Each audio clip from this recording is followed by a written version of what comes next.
ಸಾಹಿತ್ಯ ಸಂಭ್ರಮದ ಮೊದಲನೇ ದಿವಸದ 4ನೇ ಗೋಷ್ಠಿ ಕನ್ನಡದಲ್ಲಿ ಅನುವಾದ ಸಮಸ್ಯೆಗಳು. ಭಾಗವಹಿಸುವವರು ಚಂದ್ರಕಾಂತ ಪೋಕಳೆ, ಶ್ರೀಮತಿ ವಿಜಯ ಗುತ್ತಲ್, ಶ್ರೀ ಪ್ರಧಾನ್ ಗುರುದತ್, ಶ್ರೀ ಪ್ರಹ್ಲಾದ್ ಮೈಷಿ. ನಿರ್ದೇಶನ FB ತಾರಕೇಶ್ವರ್. ಹಿರಿಯರೇ ಮತ್ತು ಸ್ನೇಹಿತರೆ, ಈ ಗೋಷ್ಠಿಯಲ್ಲಿ 4 ಜನ ಮತ್ತು ನಾನು 5 ಮತ್ತು ನೀವು ಸೇರಿದ್ರೆ 6 ಜನ. ಸೊ 60 ನಿಮಿಷಗಳಿದೆ. 10 ನಿಮಿಷ ಎಲ್ಲರೂ ಹಂಚ್ಕೊಂಡು ಬಿಡೋಣ ಅಂತ ನಾನು ಅಂದ್ಕೊಂಡಿದ್ದೀನಿ. ಸೊ ಮೊದಲಿಗೆ ನಾನೊಂದು 5 ನಿಮಿಷ ಪೀಠಿಕೆ ಮಾತಾಡ್ತೀನಿ, ಕೊನೆಗೆ 5 ನಿಮಿಷ, ಮತ್ತು 10 ನಿಮಿಷ ಚರ್ಚೆ ಇಟ್ಕೊಳ್ಳೋಣ ಅಂತ ನಾನು ಅಂದ್ಕೊಂಡಿದ್ದೀನಿ. ಮೊದಲಿಗೆ ಭಾಷಾಂತರ ಅಂತಂದರೆ ಏನು ಅನ್ನೋದ್ರ ಬಗ್ಗೆ ನಮಗೆ ಎಲ್ಲರಿಗೂ ತಿಳುವಳಿಕೆ ಇದೆ. ಯಾಕೆಂದರೆ ಪ್ರತಿಯೊಬ್ಬರು ನಾವೆಲ್ಲರೂ ಕೂಡ ಭಾಷಾಂತರಕಾರರೇ. ಒಂದಕ್ಕಿಂತ ಹೆಚ್ಚು ಭಾಷೆಗಳು ಬರುತ್ತೆ, ಕಲ್ತಿದ್ದೀವಿ. ಆದ್ದರಿಂದ ಭಾಷಾಂತರ ಔಪಚಾರಿಕವಾಗಿ ಇಲ್ಲ ಅನೌಪಚಾರಿಕವಾಗಿ ಮಾಡ್ತಾ ಇರ್ತೀವಿ. ಅದರ ಬಗ್ಗೆ ಚಿಂತನೆ ಅಷ್ಟು ಮಾಡದೇ ಇರಬಹುದು ಅನ್ನುವಂಥದ್ದು ನನ್ನ ಅನಿಸಿಕೆ. ಆದರೆ ಭಾಷಾಂತರ ನಮಗೇನು ಹೊಸದಲ್ಲ. ಪ್ರತಿಯೊಂದು ಭಾಷೆಯೂ ಕೂಡ ಭಾಷಾಂತರವನ್ನು ಅವಲಂಬಿಸಿರುತ್ತೆ. ಆ ಭಾಷೆಯ ಬೆಳವಣಿಗೆ, ಬದಲಾವಣೆಗಳು, ಭಾಷಾಂತರದ ಟ್ರೆಂಡ್ಸ್ ಏನಿರುತ್ತೆ ಅದರ ಜೊತೆಗೆ ತಳುಕಾಕೊಂಡಿರ್ತೈತೆ. ಭಾಷಾಂತರವಿಲ್ಲದೆ ಭಾಷೆಗಳು ಬದುಕುಳಿಯೋದು ಕೂಡ ಕಷ್ಟ.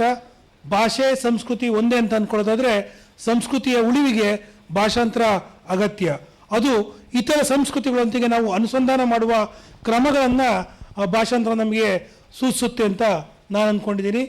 ಭಾಷಾಂತರವನ್ನು ಬೆಳಗ್ಗೆಯಿಂದ ಬೇರೆ ಬೇರೆ ಗೋಷ್ಠಿಗಳಲ್ಲಿ ಭಾಷಾಂತರ ಪತ್ತೆದಾರಿ ಸಾಹಿತ್ಯ ನೆಗ್ಲೆಕ್ಟ್ ಆಗಿದೆ, ಲಲಿತ ಪ್ರಬಂಧಗಳು ನೆಗ್ಲೆಕ್ಟ್ ಆಗಿದೆ ಅನ್ನೋ ಹಾಗೆ ನಾನು ಕೂಡ ಭಾಷಾಂತರವನ್ನು ಒಂದು ಸಬಾಲ್ಟರ್ನ್ ಆರ್ಟ್ ಅಂತ ಅಥವಾ ಕ್ರಾಫ್ಟ್ ಅಂತ ಅಥವಾ ಡಿಸಿಪ್ಲಿನ್ ಅಂತ ನೋಡ್ಬೋದು.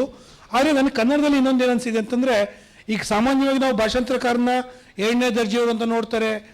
ಒಬ್ಬ ಸೃಜನಶೀಲ ಲೇಖಕನ ಕೊಟ್ಟಷ್ಟು ಮಹತ್ವವನ್ನು ಭಾಷಾಂತರಕಾರ ಕೊಡೋದಿಲ್ಲ ಅಂತ ಅಂದ್ಕೊಂಡ್ರು ಕೂಡ ಕನ್ನಡದಲ್ಲಿ ನಾನು ಗಮನಿಸೋದ ಮಟ್ಟಿಗೆ ಭಾಷಾಂತರ ಮಾಡೋರು ಆ ಸಬ್ಜೆಕ್ಟ್ನ ಎಕ್ಸ್ಪರ್ಟ್ಸ್ ಕೂಡ ಆಗೋಗಿರ್ತಾರೆ ಅಂತ. ಉದಾಹರಣೆಗಳದಾದರೆ, ಒಬ್ಬ ಸ್ತ್ರೀವಾದಿ ಅಧ್ಯಯನಕಾರ್ತಿಯ ಪುಸ್ತಕವನ್ನು ಕನ್ನಡಕ್ಕೆ ತೆಗೆದುಕೊಂಡು ಬಂತು ಅಂದರೆ ಅವ್ರನ್ನ ಕೇವಲ ಭಾಷಾಂತರಕಾರರಾಗಿ ಕನ್ನಡ ಸಂಸ್ಕೃತಿ ನೋಡ್ತಾ ಇರಲ್ಲ, ಅವ್ರನ್ನ ಒಬ್ಬ ಸ್ತ್ರೀವಾದಿ ಅಧ್ಯಯನಕಾರ್ತಿ ಅಂತಲೇ ನಮ್ಮ ಸಂಸ್ಕೃತಿ ನೋಡ್ತಾ ಇದೆ ಅಂತ. ಅಂದರೆ ನಾವು ಭಾಷಾಂತರದ ಸಿದ್ಧಾಂತಗಳನ್ನು ಮಂಡಿಸ್ಬೇಕಾದ್ರೆ ಮಂಡಿಸೋ ಸಿದ್ಧಾಂತ ಬೇರೆ, ನಮ್ಮ ಅನುಭವಗಳನ್ನು ನಾವು ಮಾತಾಡ್ತಿರ್ಬೇಕಾದ್ರೆ ಭಾಷಾಂತರಕಾರರು ಕೊಡುವಂಥ ಮಹತ್ವ ಬೇರೆ ಅಂತ. ಪಂಪನಿಂದ ಹಿಡಿದು ಇಲ್ಲಿವರೆಗೂ ಕೂಡ ನಾವು ಒಂದು ಭಾಷಾಂತರ ಪರಂಪರೆಯನ್ನು ನೋಡ್ಬೋದು.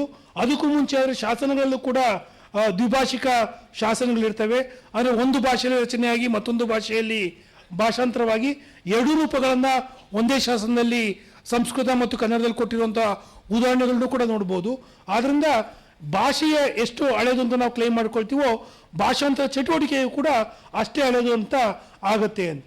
ಮತ್ತು ಭಾಷಾಂತರಕಾರಲ್ಲಿ ನಮ್ಮನ್ನು ಭಾಷಾಂತರಕಾರ ಅಂತ ನೋಡಿಲ್ಲ.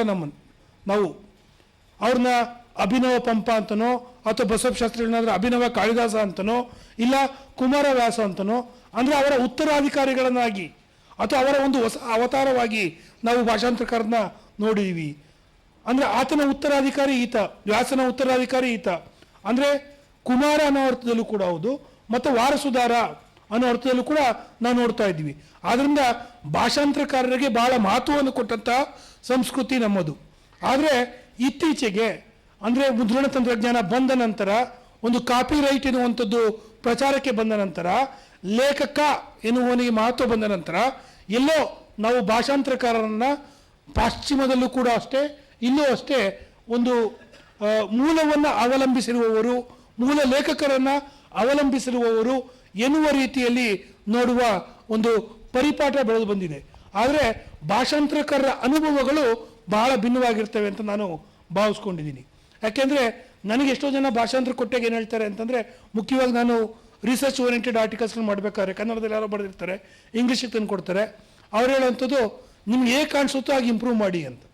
ಅಂದರೆ ಯಾರು ಕೂಡ ನಾನು ಬರ್ದಂಗೆ ಟ್ರಾನ್ಸ್ಲೇಟ್ ಮಾಡಬೇಕು ಅಂತ ಹೇಳಿರೋವಂಥವ್ರನ್ನ ನಾನು ನೋಡೇ ಇಲ್ಲ.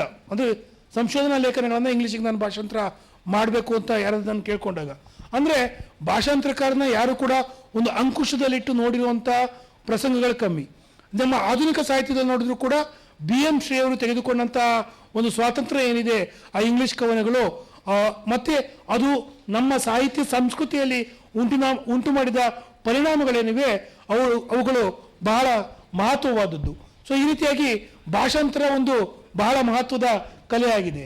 ಮತ್ತು ಇನ್ನೊಂದೇನು ಅಂತಂದರೆ, ನಾವು ಭಾಷಾಂತರ ಅಂದರೆ ಒಂದು ಮೂಲ ಪಠ್ಯ ಇರುತ್ತೆ, ಅದನ್ನು ಯಥಾವತ್ತಾಗಿ ಮತ್ತೊಂದು ಪಠ್ಯವನ್ನಾಗಿಸಬೇಕು ನಾವು ಅಂಥದ್ದು. ಆದರೆ ನಮ್ಮ ಸಂಸ್ಕೃತಿಯನ್ನು ನೋಡಿದಾಗ ಒಂದು ಮೂಲ ಪಠ್ಯ ಇರೋದಿಲ್ಲ. ಈಗ ತಾನೇ ನಾವು ಮಂಡ್ಯಸ್ವಾಮಿ, ಮಲೆಮಹದೇಶ್ವರ ಈ ಕಾವ್ಯಗಳನ್ನ ಕೇಳಿದ್ವಿ.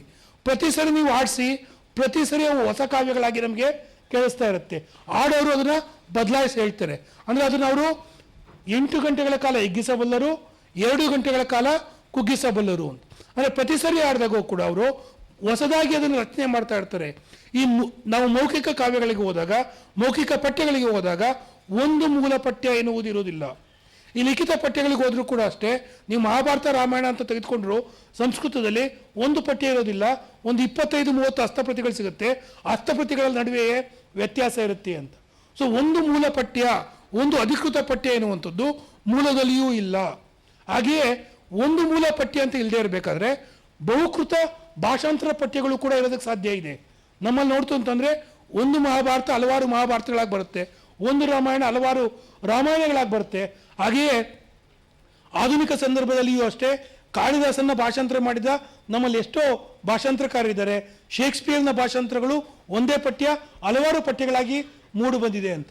ಸೊ ಈ ಒಂದು ಮೂಲ, ಒಂದೇ ರೀತಿಯ ಅಧಿಕೃತ ಭಾಷಾಂತರಕಾರ ಎನ್ನುವ ಪರಿಕಲ್ಪನೆಗಳನ್ನು ವಿರಚನೆಗೊಳಿಸುವ, ನಿರಚನೆಗೊಳಿಸುವ ಹೊಸ ಚಿಂತನೆಯತ್ತ ನಾವು ಧಾವಿಸಬೇಕಾಗಿದೆ.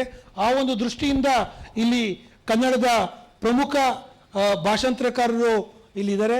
ಮತ್ತು ಕೇವಲ ಭಾಷಾಂತರಕಾರ ಅಷ್ಟೇ ಅಲ್ಲ, ಅವರು ಉದಾಹರಣೆಗಳಾದ ಚಂದ್ರಕಾಂತ್ ಪೋಕಳೆ ಅವರು ಮರಾಠಿ ಮತ್ತು ಕನ್ನಡದ ನಡುವೆ ಒಂದು ಕೊಂಡಿಯಾಗಿ, ಸೇತುವೆಯಾಗಿ ಕೆಲಸ ಮಾಡಿದ್ದಾರೆ. ಅಂದರೆ ಒಂದು ಅಡ್ವರ್ಸ್ ಪೊಲಿಟಿಕಲ್ ವಾತಾವರಣ ಇವತ್ತು ಮರಾಠಿ ಕನ್ನಡದ ನಡುವೆ ಇದ್ರೂ ಕೂಡ ಇಂಥ ಒಂದು ಜೀವಗಳು ಆ ಕೊಂಡಿಯನ್ನು ಬೆಸೆಯುವ ಪ್ರಯತ್ನವನ್ನು ಮಾಡ್ತಾ ಇರುವಂಥ ಬಹುಮುಖ್ಯದ ಭಾಷಾಂತರಕಾರರು ಅವರು. ವಿಜಯ ಗುತ್ತಲ್ ಅವರು ನಮ್ಮಲ್ಲಿ ಅಪರೂಪದ ಭಾಷಾಂತರಕಾರರು, ಯಾಕೆಂದರೆ ಅವ್ರಿಗೆ ಗ್ರೀಕ್ ಭಾಷೆ ಬರುತ್ತೆ. ನಮ್ಮಲ್ಲಿ ಗ್ರೀಕ್ ಸಾಹಿತ್ಯದ ಅನುವಾದ ಬೇಕಾದಷ್ಟು ನಡೆದಿದೆ, BM ಶ್ರೀಯಿಂದ ಹಿಡಿದು. ಆದರೆ ಗ್ರೀಕಿಂದ ನೇರವಾಗಿ ಅನುವಾದ ಮಾಡಿದಂಥವ್ರು ರಾಘವಾಚ ಬಿಟ್ಟರೆ ಇವರೊಬ್ಬರೇ. ಸೊ ಅದರಿಂದ ಅವ್ರಿಗೆ ಬಹಳ ಮಹತ್ವ ಇದೆ. ಮತ್ತು ಕನ್ನಡದಿಂದ ಕೂಡ ಅವರು ಇಂಗ್ಲೀಷ್ಗೆ ಅನುವಾದ ಮಾಡ್ತಾರೆ. ಅಷ್ಟೇ ಅಲ್ಲದೆ ಅವರು ಇತರ ಭಾಷಾಂತರಕಾರರೊಂದಿಗೆ ಸೇರಿ ಒಂದು ಸಾಂಘಿಕ ಭಾಷಾಂತರವನ್ನು ಕೂಡ ಹಲವಾರು ಬಾರಿ ಮಾಡಿದ್ದಾರೆ. ಕನ್ನಡದಿಂದ ಇಂಗ್ಲೀಷಿಗೆ ಮಾಡಬೇಕಾದ್ರೆ ಮತ್ತು ಗ್ರೀಕಿಂದ ಕನ್ನಡಕ್ಕೆ ಮಾಡಬೇಕಾದ್ರೂ ಕೂಡ ಆ ರೀತಿಯ ಒಂದು ಕೊಲಾಬ್ರೇಟಿವ್ ಟ್ರಾನ್ಸ್ಲೇಷನ್ ಅಂತ ಏನು ಹೇಳ್ತೀವಿ, ಅದರೊಳಗೆ ಅವರು ತೊಡಕೊಂಡಿದ್ದಾರೆ. ಅಂದರೆ ಭಾಷಾಂತರಕಾರರು ಒಬ್ಬರೇ ಇರ್ತಾರೆ ಅನ್ನೋವಂಥ ಒಂದು ಯೋಚನೆಯನ್ನು ತೊಡೆದಾಕಬೇಕು. ಮತ್ತು ಎಷ್ಟೋ ಭಾಷಾಂತರಗಳು ನಡೆಯೋದು ಒಂದು ಗ್ರೂಪ್ ಆಗಿ ಕೂಡ ಅನ್ನುವಂಥದ್ದು. ಈಗ ಬೈಬಲ್ ಭಾಷಾಂತರ ಜಗತ್ತಿನಲ್ಲೇ ಬಹುದೊಡ್ಡ ಒಂದು ಭಾಷಾಂತರ ಕೆಲಸ ಅದು. ಅದರಲ್ಲೂ ಕೂಡ ಅವರು ಒಂದು ಪ್ರತಿಯೊಂದು ಭಾಷೆಗೂ ಒಂದೊಂದು ಗ್ರೂಪ್ ಮಾಡಿ ಆ ಗ್ರೂಪ್ ಒಂದು ಪಠ್ಯವನ್ನು ಭಾಷಾಂತರ ಮಾಡುತ್ತೆ. ನಮ್ಮಲ್ಲೂ ಕೂಡ ಹಿಂದೆ ಯಾರೋ ಒಂದು ಪಠ್ಯವನ್ನು ರಚನೆ ಮಾಡಿ ಅರ್ಧಕ್ಕೆ ಬಿಟ್ಟಿದ್ರೆ ಅದನ್ನು ನಂತರ ಕಂಟಿನ್ಯೂ ಮಾಡದಿರುವಂಥ ಉದಾಹರಣೆಗಳು ನಮ್ಮ ಕನ್ನಡ ಸಾಹಿತ್ಯದಲ್ಲೂ ಕೂಡ ವಿರಳವಾಗಿ ಸಿಗುತ್ತೆ ಅನ್ನುವಂಥದ್ದು. ಆಮೇಲೆ ಪ್ರಧಾನ್ ಗುರುದತ್ ಅವರು ಭಾಷಾಂತರ ಅಷ್ಟೇ ಅಲ್ಲ, ಅವರು ಭಾಷಾಂತರ ಅಧ್ಯಯನಕಾರರು ಹೌದು. ಕನ್ನಡದಲ್ಲಿ ಭಾಷಾಂತರ ಅಧ್ಯಯನದ ಆರಂಭ ಕಾಲದ ಒಬ್ಬ ದೊಡ್ಡ ವಿದ್ವಾಂಸರು ಅಂತ ಕೂಡ ನಾವು ಅವ್ರಿಗೆ ಹೇಳಬೇಕಾಗತ್ತೆ. ಭಾಷಾಂತರ ಅಧ್ಯಯನವನ್ನು ಕೂಡ ಪಾಠ ಮಾಡಿದ್ದಾರೆ ಮತ್ತು ಸಾಕಷ್ಟು ಪುಸ್ತಕಗಳನ್ನು ಅವರು ಬರೆದಿದ್ದಾರೆ. ಅಷ್ಟೇ ಅಲ್ಲದೆ ಭಾಷಾಂತರಕ್ಕೆ ಸೀಮಿತವಾದಂತಹ ಒಂದು ಸಂಸ್ಥೆಯನ್ನು ಕೂಡ ನಡೆಸಿದ, ಕಟ್ಟಿದ ಶ್ರೇಯಸ್ಸು ಕೂಡ ಅವ್ರದ್ದೇ. ಕರ್ನಾಟಕ ಅನುವಾದ ಸಾಹಿತ್ಯ ಅಕಾಡೆಮಿ, ನಂತರ ಕುವೆಂಪು ಭಾಷಾ ಭಾರತಿಯನ್ನು ನಡೆಸಿದ್ರು. ಸೊ ಈ ಭಾಷಾಂತರ ಕ್ರಿಯೆಯ ನಿರ್ವಹಣೆಗೆ ಸ್ಥಾಪಿಸಿದ ಸಂಸ್ಥೆಯ ರೂಪಿಸಿದ ಮತ್ತು ನಡೆಸಿಕೊಟ್ಟ ರೂವಾರಿಗಳಾಗಿ ಅವರಿವತ್ತು ಇಲ್ಲಿ ತಮ್ಮ ಅನುಭವಗಳನ್ನು ಹಂಚ್ಕೊಳ್ತಾರೆ ಅಂತ ನಾನು ಭಾವಿಸ್ಕೊಂಡಿದ್ದೀನಿ. ಮತ್ತು ನಿಮ್ಮೆಲ್ಲರಿಗೂ ಪರಿಚಯಿತ ಇರುವ ಪ್ರಹ್ಲಾದ್ ಜೋಶಿ ಅವರು ಕೂಡ ಇಲ್ಲಿ, ಮಹಿಷಿಯವರು ಕೂಡ ಇಲ್ಲಿದ್ದಾರೆ. ಸೊ ಅವ್ರನ್ನೂ ಕೂಡ ನಾನು ಸ್ವಾಗತ ಮಾಡ್ತೀನಿ. ಪ್ರತಿಯೊಬ್ಬರು ಕೂಡ 10 ನಿಮಿಷ ಮಾತಾಡ್ತಾರೆ. ಮೊದಲಿಗೆ ನಾನು ಚಂದ್ರಕಾಂತ್ ಪೋಕಳೆ ಅವರಿಂದ ಆರಂಭ ಮಾಡ್ತೀನಿ. ಏನು ಪ್ರಶ್ನೆಗಳೇನು? ಪ್ರಶ್ನೆಗಳು ನಿಮ್ಮ ಅನುಭವದಿಂದಲೇ ಇಲ್ಲಿ ಈಗ ನಾನು ಹೇಳಿದಷ್ಟು ಪ್ರಶ್ನೆಗಳಿಂದಲೇ. ನಾನು ಮೂಲತಃ ಉತ್ತರ ಕನ್ನಡ ಜಿಲ್ಲೆಯವನು. ಕೊಂಕಣಿ ನನ್ನ ಮಾತೃಭಾಷೆ. ನನ್ನ ತಾಯಿ ಮತ್ತು ಹೆಂಡತಿ ಮರಾಠಿಯಿಂದ ಬಂದವರು, ಮರಾಠಿ ಮಾತೃಭಾಷೆ ಉಳ್ಳವರು. ಹೀಗಾಗಿ ನನ್ನ ಮನೆಯೊಳಗೆ ತ್ರಿಭಾಷಾ ಸೂತ್ರ ಇದೆ. ಆ ಹಿನ್ನೆಲೆಯೊಳಗೆ ನಾನು ಅಲ್ಲಿ ಬೆಳೆದು ಬಂದವನು ಉತ್ತರ ಕನ್ನಡ ಜಿಲ್ಲೆಯಲ್ಲಿ. ಬಹಳ ಮುಖ್ಯವಾಗಿ ನನಗೆ ಗಳಗನಾಥರ ಕಾದಂಬರಿಗಳು ಆರಂಭಕ್ಕೆ ಬಹಳ ಹಿಡಿಸಿದ್ದು. ಅನಂತರ ಗೌರೀಶ್ ಕಾಯ್ಕಣಿಯವರು, ಅನಂತರ ಬೇಂದ್ರೆಯವರ ಮೇಘದೂತ, ಅನಂತರ ನಮ್ಮ ಇಂಗ್ಲೀಷ್ ಗೀತೆಗಳು BM ಶ್ರೀ ಅವರದು. ಇಂತಹ ಕೆಲವು ಅನುವಾದ ಸಾಹಿತ್ಯಗಳನ್ನೆಲ್ಲ ಓದ್ತಾ ಬಂದೆ. ಇದಕ್ಕೆ ಮುಖ್ಯ ಕಾರಣ ಅಂತಂದರೆ, ನಾನು ಇಲ್ಲಿ ಸ್ನಾತಕೋತ್ತರ ಪದವಿಯನ್ನು ಮುಗಿಸಿದ ನಂತರ ಬೆಳಗಾವಿ ಜಿಲ್ಲೆಯ ಗಡಿ ಪ್ರದೇಶದಲ್ಲಿ ಸುಮಾರು 35 ವರ್ಷಗಳ ಕಾಲ ಪ್ರಾಧ್ಯಾಪಕನಾಗಿ ಕೆಲಸ ಮಾಡಬೇಕಾಯಿತು. ಆ ಸಂದರ್ಭದಲ್ಲಿ ಅಲ್ಲಿ ಗಡಿ ಪ್ರದೇಶದಲ್ಲಿ ಇರೋದರಿಂದ ಕನ್ನಡ ಮತ್ತು ಮರಾಠಿ ಎರಡೂ ಸಂಸ್ಕೃತಿಯ ಒಂದು ಸಂಗಮವಾದಂತಹ ಸ್ಥಳ ಅದು. ತುತ್ತ ತುದಿ, ಬೆಳಗಾವಿಗಿಂತಲೂ ತೀವ್ರವಾದಂತಹ ಮರಾಠಿಯ ಒಂದು ಸಂಪರ್ಕ ಅದು ನಿಪ್ಪಾಣಿ ಚಿಕ್ಕೋಡಿಯ ತುತ್ತ ತುದಿಯಲ್ಲಿರುವಂಥ ಪ್ರದೇಶ ಅದು. ಹೀಗಾಗಿ ದಿನನಿತ್ಯ ನಮಗೆ ಮರಾಠಿಯವರ ಜೊತೆಗೆ ಅವರ ಸಂಪರ್ಕದಲ್ಲಿ ನಾವು ಇರ್ತಾ ಇದ್ವಿ. ಆರಂಭದಲ್ಲಿ ಸುಮಾರು 10 ವರ್ಷಗಳ ಕಾಲ ನಾನು ಈಗಾಗಲೇ ಕನ್ನಡ ಸಾಹಿತ್ಯವನ್ನು ಓದಿ ತಿಳ್ಕೊಂಡವನು, ಸ್ನಾತಕೋತ್ತರ ಪದವಿಯನ್ನು ಪಡೆದವನು. ನನಗೆ ಅಲ್ಲಿ ಆರಂಭಕ್ಕೆ ಹೋದ ನಂತರ ಮರಾಠಿ ಸಂಸ್ಕೃತಿಯ ಪರಿಚಯ ಮತ್ತಷ್ಟು ಗಾಢವಾಗಾಯಿತು. ಅದರ ಜೊತೆಗೆ ಅಲ್ಲಿ ಏನಾಯಿತು ಅಂತಂದರೆ, ಇದು ಕೊಲ್ಲಾಪುರ, ನಿಪ್ಪಾಣಿ, ಸಾಂಗ್ಲಿ, ಮಿರಜ್, ಪುಣೆ ತನಕ ಬೇರೆ ಬೇರೆ ಸ್ನೇಹಿತರೆಲ್ಲ ಆಗಾಗ ಮರಾಠಿ ಸಾಹಿತ್ಯ ಸಮ್ಮೇಳನಗಳಿಗೆಲ್ಲ ಹೋಗ್ತಾ ಇದ್ದೆ. ಅವ್ರ ಜೊತೆ ಸಂಪರ್ಕ ಬೆಳೆದು ಅವರು ಮರಾಠಿ ಆಧುನಿಕ ಸಾಹಿತ್ಯವನ್ನು ಓದುವಂತೆ ನನಗೆ ಸಲಹೆ ಕೊಟ್ಟರು. ನಾನು ಮೊಟ್ಟ ಮೊದಲಿಗೆ ಹೆಚ್ಚು ಪ್ರಭಾವಿತನಾದದ್ದು ಧಾರವಾಡದ GA ಕುಲಕರ್ಣಿಯವರ ಕಥೆಗಳನ್ನು ಓದಿ. ಇವತ್ತಿಗೂ ಕೂಡ ಆ ಕಥೆಗಳು ಇವತ್ತಿಗೂ ನನಗೆ ಚಾಲೆಂಜಿಂಗ್ ಅನ್ನಿಸ್ತಾ ಇದೆ. ಇಂತಹ ಬಹಳ ಸಶಕ್ತವಾದಂಥ ರೀತಿಯಲ್ಲಿ, ನಿಗೂಢವಾದ ರೀತಿಯಲ್ಲಿ GA ಕುಲಕರ್ಣಿಯವರು ಕಥೆಗಳನ್ನು ಬರೆದರು. ಅಲ್ಲಿ ಹೋದ ನಂತರ ಅಲ್ಲಿ ನಾನಿದ್ದಂಥ ಪ್ರದೇಶ ತಂಬಾಕು ಬೆಳೆಯುವಂಥ ವಕಾರಿ ಪ್ರದೇಶ. ತಂಬಾಕು ಬೆಳೆಗಾರರು, ಆಮೇಲೆ ಅಲ್ಲಿ ರೈತರು, ಆಮೇಲೆ ತಂಬಾಕು ದಿವಾಂಜಿ, ವಕಾರು ವ್ಯಾಪಾರಗಳೆಲ್ಲ ನಡೀತಾ ಇದ್ದಾವೆ. ಅಲ್ಲಿ ನಡೆದಂಥ ಶೋಷಣೆಗಳೆಲ್ಲ ಕಂಡು ಬರ್ತಾ ಇದ್ವು ವಕಾರಿಗಳಲ್ಲಿ. ಆ ಬೀಡಿ ಕಾರ್ಮಿಕರ ಶೋಷಣೆಗಳನ್ನೆಲ್ಲ ನೋಡಿದಾಗ ಸುಮಾರು 10 ವರ್ಷಗಳ ಕಾಲ ಆಧುನಿಕ ಮರಾಠಿ ಸಾಹಿತ್ಯವನ್ನೆಲ್ಲ ಓದ್ಕೊಂಡೆ. ಅನಂತರ ಪ್ರದಕ್ಷಿಣೆ ಅಂತ ಹೇಳ್ಕೊಂಡು ಒಂದು ಮರಾಠಿ ವಿಮರ್ಶಾ ಪುಸ್ತಕ ಇದೆ. ಅದರೊಳಗೆ ಮರಾಠಿಯ ಮಹತ್ವದ ಕೃತಿಗಳ ಬಗ್ಗೆ ಎಲ್ಲ ಉಲ್ಲೇಖ ಇದೆ. ಮರಾಠಿ ಮಹತ್ವದ ಕಾದಂಬರಿಗಳು ಯಾವುದು, ಕಥೆಗಳು ಯಾವುದು, ಕವಿತೆಗಳು ಯಾವುದು, ಆಮೇಲೆ ನಾಟಕಗಳು ಯಾವುದು, ಇವುಗಳ ಬಗ್ಗೆ ಎಲ್ಲ ತಿಳ್ಕೊಂಡೆ. ನಾನೇ ಆಮೇಲೆ ನನ್ನ ಆಯ್ಕೆಯನ್ನು ಪ್ರಾರಂಭ ಮಾಡಿಕೊಂಡೆ.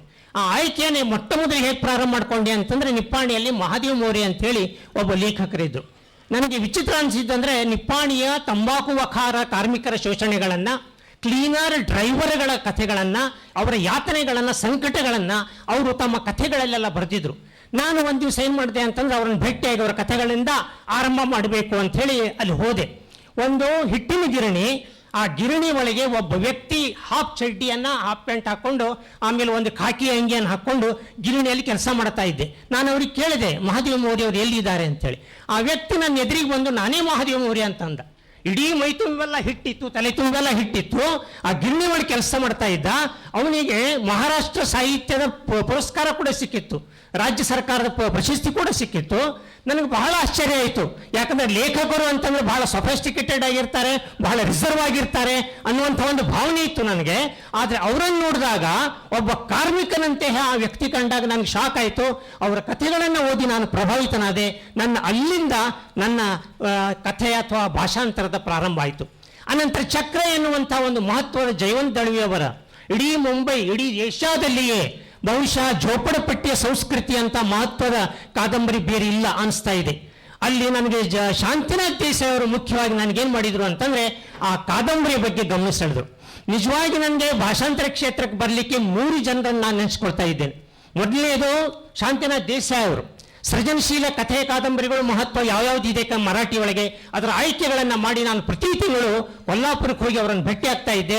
1 ಗಂಟೆಗಟ್ಟಲೆ ಕೂತು ಚರ್ಚೆ ಮಾಡ್ತಾ ಇದ್ದೆ. ಅವರ ಪುಸ್ತಕಗಳ ಆಯ್ಕೆಗಳನ್ನು ಮಾಡಿಕೊಡ್ತಾ ಇದ್ರು. ಆಮೇಲೆ ಭಾಷಾಂತರ ಮಾಡ್ತಾ ಇದ್ದೆ. 2ನೇ ಘಟ್ಟದಲ್ಲಿ ಶ್ರೀನಿವಾಸ್ ಹಾವನೂರ್ ಅವರು, ಮರಾಠಿಯಲ್ಲಿ ದಲಿತ ಸಾಹಿತ್ಯ ಬಹಳ ಸಶಕ್ತವಾಗಿದೆ, ಅದರೊಳಗೂ ಆತ್ಮಕಥೆಗಳು ಬಹಳ ಪವರ್ಫುಲ್ ಆಗಿದ್ದಾವೆ, ಅದನ್ನು ಯಾಕೆ ನೀವು ಕನ್ನಡಕ್ಕೆ ತರಬಾರ್ದು ಅಂಥೇಳಿ ಮೊಟ್ಟ ಮೊದಲು ಅವರು ಉಚಲೆ ಎನ್ನುವಂತಹ ಲಕ್ಷ್ಮಣ್ ಗಾಯಕ್ವಾಡ್ ಅವರ ಆತ್ಮಕಥೆಯನ್ನು ನಾನು ಕೊಟ್ಟು ಕಳಿಸಿದ್ರು. ಅದನ್ನು ಓದಿ ನಾನು ಪ್ರಭಾವಿತನಾದಾಗ ಅಲ್ಲಿಂದ ಅವರು ಹೇಳಿದಂಥ ಎಲ್ಲ ದಲಿತ ಆತ್ಮಕಥೆಗಳನ್ನೆಲ್ಲ ಭಾಷಾಂತರ ಮಾಡ್ತಾ ಬಂದೆ. 3ನೇ ಘಟ್ಟದಲ್ಲಿ ಒಂದ್ಸಲ ಕಲಬುರಗಿ ಅವರು ಎಕ್ಸಂಬಾದಲ್ಲಿ ಭೇಟಿಯಾದರು. ಬರಬೇಕಾದ್ರೆ ರಾಚಿಮ್ ಡೇರಿ ಅವರ ವಿಠಲ್ ಒಂದು ಮಹಾಸಮನ್ವಯ ಅನ್ನುವಂಥ ಕೇಂದ್ರ ಸಾಹಿತ್ಯ ಅಕಾಡೆಮಿಯ ಒಂದು ಪುಸ್ತಕ ತಗೊಂಡು ಬಂದರು. ಅವರಂದರು, ಈ ಪುಸ್ತಕವನ್ನು ಭಾಷಾಂತರ ಮಾಡಿಕೊಡು ಅಂತೇಳಿ. ನಾನಂದೆ, ಈಗಾಗಲೇ 5-6 ಪುಸ್ತಕಗಳು ಭಾಷಾಂತರ ಮಾಡಬೇಕಾಗಿದೆ, ಈಗ ಅಷ್ಟು ಆಗ್ತದೆ ಇಲ್ಲೋ ಆಮೇಲೆ ಮಾಡ್ತೇನೆ ಅಂತಂದ್ರು. ನೋಡು, ಕಥೆ ಕಾದಂಬರಿ ಎಲ್ಲರೂ ಭಾಷಾಂತರ ಮಾಡ್ತಾರೆ, ನೀನು ಅದನ್ನು ಬಿಟ್ಬಿಡು, ಸಂಶೋಧನಾ ಗ್ರಂಥಗಳನ್ನು ಮಾಡು ಅಂತಂದ್ರು. ಯಾಕೆ ಸರ್ ಅದನ್ನೇ ಮಾಡಬೇಕು ಅಂತ ಕೇಳಿದಾಗ ಅವರು ಒಂದು ಮಾತು ಹೇಳಿದರು. ರಾಚಿಮುಢೇರಿ ಅವರ ಸಂಶೋಧನಾ ಗ್ರಂಥಗಳಲ್ಲಿ ಕನ್ನಡ ಮತ್ತು ಮರಾಠಿಯ ಸಾಂಸ್ಕೃತಿಕವಾದಂಥ ಒಂದು ಸಂಬಂಧ ಇದೆ. ಅನಂತರ ಅಲ್ಲಿರೋ ಕನ್ನಡ ವಿದ್ವಾಂಸರು ಮಾಡದೇ ಇದ್ದಂತಹ ಹಲವಾರು ಮಹತ್ವದ ಸಂಗತಿಗಳನ್ನು ನಾವು ಸಂಶೋಧನಾ ಗ್ರಂಥಗಳು ತಂದಿದ್ದಾರೆ. ಅದರೊಳಗೆ ವಿಠ್ಠಲ್ ಇದ್ದಾನೆ, ಮೈಲಾರ್ ಖಂಡೋಬಾ ಇದ್ದಾನೆ, ಮಹಾಲಕ್ಷ್ಮಿ ಇದ್ದಾಳೆ, ತುಳಜಾಭವಾನಿ ಇದ್ದಾಳೆ, ನಾಥಪಂಥ ಇದೆ, ದತ್ತಪಂಥ ಇದೆ, ಆಮೇಲೆ ಶಿಖರ ಶಿಂಗಣಾಪುರ ಶಂಭು ಮಹಾದೇವಿ ಅನ್ನುವಂಥ ಪುಸ್ತಕಗಳು ಕೂಡ.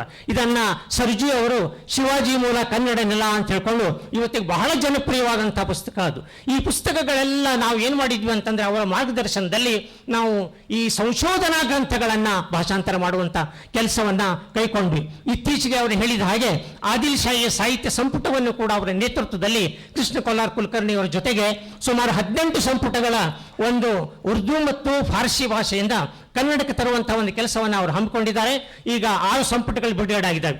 ಅದೇ ರೀತಿ ಮರಾಠಿಯಲ್ಲಿರುವಂತಹ ಇಂಥ ಅಪರೂಪದ ಸಾಂಸ್ಕೃತಿಕ ಸಂಶೋಧನಾ ಮತ್ತು ಶಾಸನಕ್ಕೆ ಸಂಬಂಧಪಟ್ಟಂತಹ ಕನ್ನಡ ಮರಾಠಿ ಭೌಗೋಳಿಕ ಐತಿಹಾಸಿಕ ಸಂಬಂಧಿಕವಿರುವಂತಹ ಗ್ರಂಥಗಳನ್ನು ಕನ್ನಡಕ್ಕೆ ತರಬೇಕು ಅನ್ನೋದು ಅವ್ರ ಇಚ್ಛೆಯಾಗಿತ್ತು. ಆ ಹಿನ್ನೆಲೆ ಒಳಗೆ ನಾನು ಈವರೆಗೆ ಸುಮಾರು 80 ಪುಸ್ತಕಗಳನ್ನು ಭಾಷಾಂತರ ಮಾಡ್ತಾ ಬಂದಿದ್ದೇನೆ. ಇತ್ತೀಚೆಗೆ ಈರಾವತಿ ಕರವಿ ಅವ್ರ ಬಗ್ಗೆ ನಾವು ಬಹಳ ಕೇಳಿದ್ವಿ. ಅವರು ಬರೀ ಯುಗಾಂತ ಅಷ್ಟೇ ನಮ್ಗೆ ಗೊತ್ತಿತ್ತು. ಅವರು ಇನ್ನೂ 7-8 ಪುಸ್ತಕಗಳನ್ನು ಬರೆದಿದ್ದಾರೆ. ಸಂಸ್ಕೃತಿ ಚಿಂತನೆಗೆ ಸಂಬಂಧಪಟ್ಟಂಥ 5-6 ಪುಸ್ತಕಗಳಿದ್ದಾವೆ. ಅವುಗಳನ್ನೆಲ್ಲ ಹುಡುಗ ತೆಗೆದು ನಾನು ಇತ್ತೀಚೆಗೆ ಆ ಭಾಷಾಂತರವನ್ನು ಕೂಡ ಕೈಕೊಂಡಿದ್ದೇನೆ. ಹೇಳ್ತಾ ಹೋದರೆ ನನ್ನ ಕಥೆ, ಭಾಷಾಂತರದ ಕಥೆ ಬಹಳ ದೊಡ್ಡದಿದೆ. ನಾನು ಉಳಿದ ಭಾಷಾಂತರಕಾರರಿಗೆ ಅನುವು ಮಾಡಿಕೊಡ್ತಾ ಇದ್ದೇನೆ. ನಮಸ್ಕಾರ.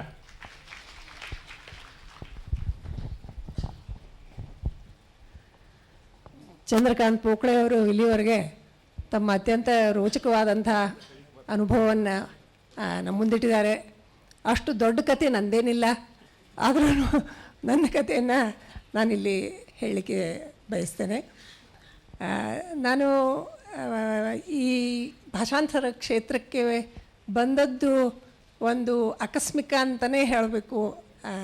ಯಾಕಂದ್ರೆ ನಾನು ಭಾಷಾಂತರ ಪ್ರಕ್ರಿಯೆಗೆ ತೊಡಗೋಕ್ಕಿಂತ ಮೊದಲು ನಾವು PhD ಮಾಡಬೇಕಾದ್ರೆ ನಾನು ರಾಮಾಯಣ ಮತ್ತು ಹೋಮರ್ನ ಈಲಿಯಡ್ನ ಒಂದು ಕಂಪೇರಿಟಿವ್ ಸ್ಟಡಿ ಮೇಲೆ ನಂದು PhD ಇತ್ತು. ಅದರಿಂದ ನನಗೆ ಒಂದು ಫಾರಿನ್ ಎಕ್ಸ್ಚೇಂಜ್ ಪ್ರೋಗ್ರಾಮ್ನಲ್ಲಿ ಗ್ರೀಸಿಗೆ ಹೋಗುವ ಒಂದು ಅವಕಾಶ ಸಿಕ್ಕಿತ್ತು. ಸೊ ಗ್ರೀಸಿಗೆ ಹೋಗಿ ನಾನು 2 ವರ್ಷ ಅಲ್ಲಿದ್ದು ಅಥೆನ್ಸ್ ಯೂನಿವರ್ಸಿಟಿಯಲ್ಲಿ ವಿದ್ಯಾರ್ಥಿಯಾಗಿ ಅಲ್ಲಿ ಮಾಡರ್ನ್ ಗ್ರೀಕನ್ನು ಕಲಿತು ಏನ್ಷಂಟ್ ಗ್ರೀಕಲ್ಲೂ ಕೆಲವು ಕೋರ್ಸಸ್ಸನ್ನು ಮಾಡಿ ನಾನು ತಿರುಗಿ ಬಂದಿದ್ದೆ. ನಾನು ವಾಪಸ್ ಬಂದ ಕೂಡಲೇ ನಮ್ಮ ಚಂದ್ರಶೇಖರ್ ಪಾಟೀಲ್ ಸರ್ ಹೇಳಿದರು, ನೀನು ಬರೀಲಿಕ್ಕೆ ಶುರು ಮಾಡು ಅಂಥೇಳಿ. ಆವಾಗ ನನಗನ್ನಿಸ್ತು, ನನ್ನ ಕನ್ನಡ ಇನ್ನೂ ಅಲ್ಲಿವರೆಗೂ ಇಂಗ್ಲೀಷ್ನಲ್ಲಿ ಓದೋದು, ಇಂಗ್ಲೀಷ್ನಲ್ಲಿ ಕಲಿಸೋದು ಮಾಡಿದ್ರಿಂದ ನನ್ನ ಕನ್ನಡ ಅಷ್ಟು ಗಟ್ಟಿ ಇರಲಿಲ್ಲ. ಇನ್ನೂ ಒಂದು ಸ್ವಲ್ಪ ಓದ್ಕೋಬೇಕು ಅಂಥೇಳಿ ನಾನು ಯಾವ ಕೆಲಸನೂ ಶುರು ಮಾಡಿರಲಿಲ್ಲ. ಮುಂದೆ ನಾನು ಗುಲ್ಬರ್ಗಾದಲ್ಲಿದ್ದಾಗ ಒಂದು ಸರ್ತಿ OL ನಾಗಕೃಷ್ಣ ಸ್ವಾಮಿ ಅವರು ಅಲ್ಲಿಗೆ ಬಂದಿದ್ದರು. ಸೊ ಅವ್ರ ಪರಿಚಯ ಆದಮೇಲೆ ಅವ್ರಿಗೆ ನಾನು ಒಂದು ಸರ್ತಿ ಹೇಳಿದೆ, ಸರ್ ನಾನು ಹೀಗೆ ಗ್ರೀಸಿಗೆಲ್ಲ ಹೋಗಿ ಬಂದೀನಿ, ನಾನು ಮಾಡರ್ನ್ ಗ್ರೀಕ್ ಕಲ್ತೀನಿ ಅಂತಂದರು. ಸುಮ್ಮನೆ ಇದ್ರು ಅವರು. ಮಾಡರ್ನ್ ಗ್ರೀಕನ್ನು ಕಲ್ತೀನಿ ರೀ ಸರ್ ನಾನು ಅಂದ್ಕೊಳ್ಳೆ. ಹೌದೇನ್ರಿ ಅಂತಂದರು. ಸೊ ನನಗೆ ಅದೊಂದು ಮಜಾ ಅನ್ನಿಸ್ತು. ಆಮೇಲೆ ಅದನ್ನು ಅವರು ನೆನ್ಪಿಟ್ಕೊಂಡು ಕೊನೆಗೆ HS ಶಿವಪ್ರಕಾಶ್ ಅವರು ಇಲ್ಲೇ ಇದ್ದಾರೆ. ನಾಗಭೂಷಣ್ ಸ್ವಾಮಿಯವರು HS ಶಿವಪ್ರಕಾಶ್ ಅವರು ಸೆಂಟ್ರಲ್ ಸಾಹಿತ್ಯ ಅಕಾಡೆಮಿಯ ಒಂದು ಪ್ರಾಜೆಕ್ಟ್ ಮೂಲಕ ಮಲಯಾಳಂ ಮತ್ತು ಕನ್ನಡದ ನಡುವಿನ ಒಂದು ಭಾಷಾಂತರ ಪ್ರಾಜೆಕ್ಟನ್ನು ಅಲ್ಲಿ ಹಂಪಿಯಲ್ಲಿ ಹಮ್ಮಿಕೊಂಡಿದ್ದರು. ಸೊ ಮೊದಲ ಸಾರಿ ನಾನು ಅನುವಾದದ ಕೆಲಸವನ್ನು ಈ ಒಂದು ಪ್ರಾಜೆಕ್ಟಿನ ಮೂಲಕ ಪ್ರಾರಂಭ ಮಾಡಿದೆ. ಸೊ ಅಲ್ಲಿ ಕೆಲವು ಕಥೆಗಳನ್ನು, ಒಂದು ಕಂಬಾರ ಒಂದು ನಾಟಕವನ್ನು ಸಹಿತ ನಮ್ಮಿಂದ ಮಾಡಿಸಿದ್ರು. ಅವನ್ನ ಕೆಲವನ್ನ ಇಂಡಿಯನ್ ಲಿಟ್ರೇಚರಲ್ಲಿ ಪ್ರಕಟ ಕೂಡ ಮಾಡಿದರು. ಅಲ್ಲಿಂದ ಮುಂದೆ ನನಗೆ ಈ ಕಲಿಸ್ತಾ ಬಂದಂಗೆ ನನ್ನ ಈ ಕಲಿಸುವ ಒಂದು ಕರಿಯರಲ್ಲಿ ಗ್ರೀಕ್ ಸಾಹಿತ್ಯ ವರ್ಲ್ಡ್ ಕ್ಲಾಸಿಕ್ಸ್ ಅಂತ ನಮ್ಗೆ ಯಾವಾಗಲೂ ಒಂದು ಪೇಪರ್ ಇರ್ತಿತ್ತು MA. ಅದನ್ನು ಕಲಿಸ್ಬೇಕಾದ್ರೆ ಇಸ್ಕಿಲಸ್ಸನ್ನು, ಸಾಫೋಕ್ಲಸ್ಸು ಮತ್ತು ಯೂರಿಪಿಡಿಸು ಇವರ ನಾಟಕಗಳನ್ನು ಕಲಿಸ್ಬೇಕಾದ್ರೆ ನನಗೆ ಇಸ್ಕಿಲಸ್ಸನ್ನು, ಸಾಫೋಕ್ಲಸ್ಸನ್ನು ಅನ್ನೋ ಕನ್ನಡದಲ್ಲಿ ತಂದವರು ಬಹಳ ಜನ ಇದ್ದಾರೆ. ಆದರೆ ಇಸ್ಕಿಲಸ್ಸನ್ನು ಬಹಳ ಜನ ತಂದಿಲ್ಲ. ಅದರಲ್ಲಿ ಬಂದದ್ದು ಒಂದೇ ನಾಟಕ, ಅಗಮೆಮ್ನಾನ್ ಒಂದನ್ನೇ ಅನುವಾದ ಮಾಡಿದ್ದು ಕನ್ನಡದಲ್ಲಿ.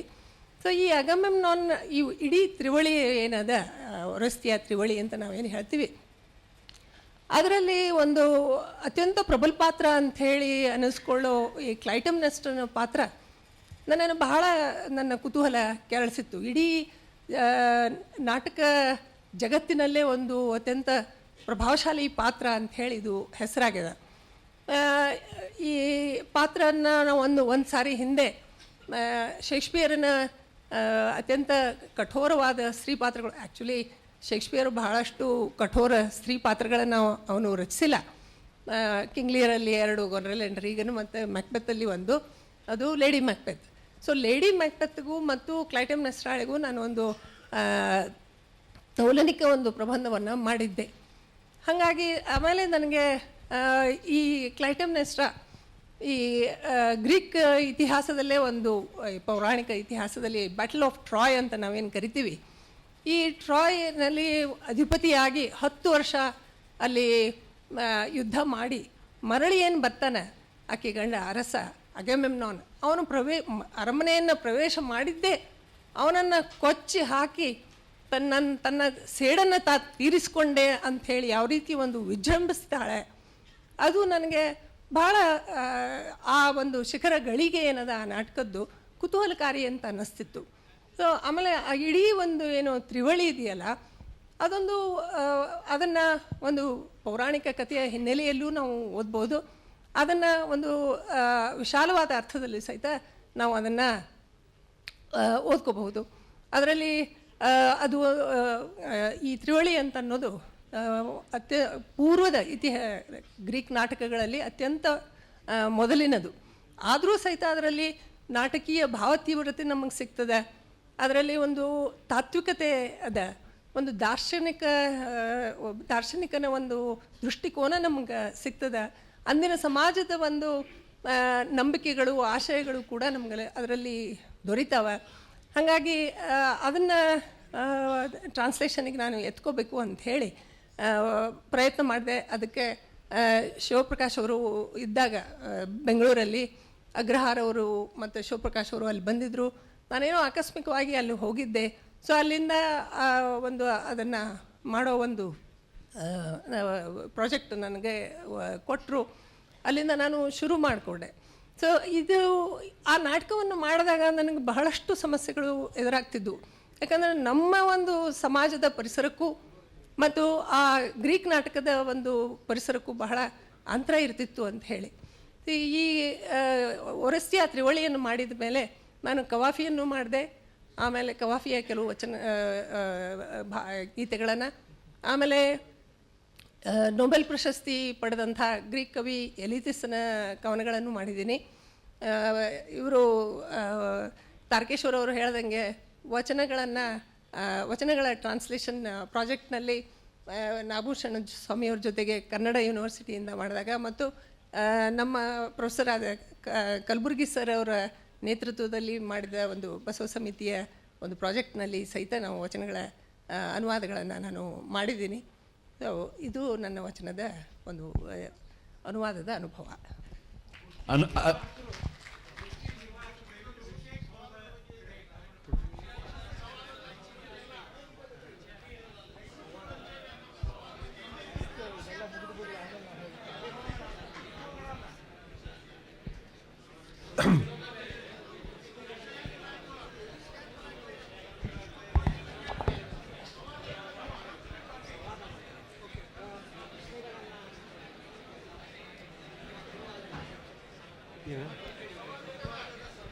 ದಯವಿಟ್ಟು ಎಲ್ಲರೂ ಶಾಂತ ಆಗಬೇಕು. ಅನುವಾದದ ಸಮಸ್ಯೆಗಳತ್ತ ಗಮನಿಸಬೇಕಂತ ಕೇಳಬೇಕು. ಅನುವಾದದ ಸಮಸ್ಯೆಗಳು ಅಂತ ತಕ್ಷಣ ನಾವು ಭಾಷೆಗಳ ನಡುವಿನ ಸಮಸ್ಯೆಗಳು ಅಂತ ನೋಡ್ತಾ ಇರ್ತೀವಿ. ಮತ್ತೆ ನಾವು ಅನ್ಕೊಳ್ಳೋದೇನು ಅಂತಂದ್ರೆ ಅದು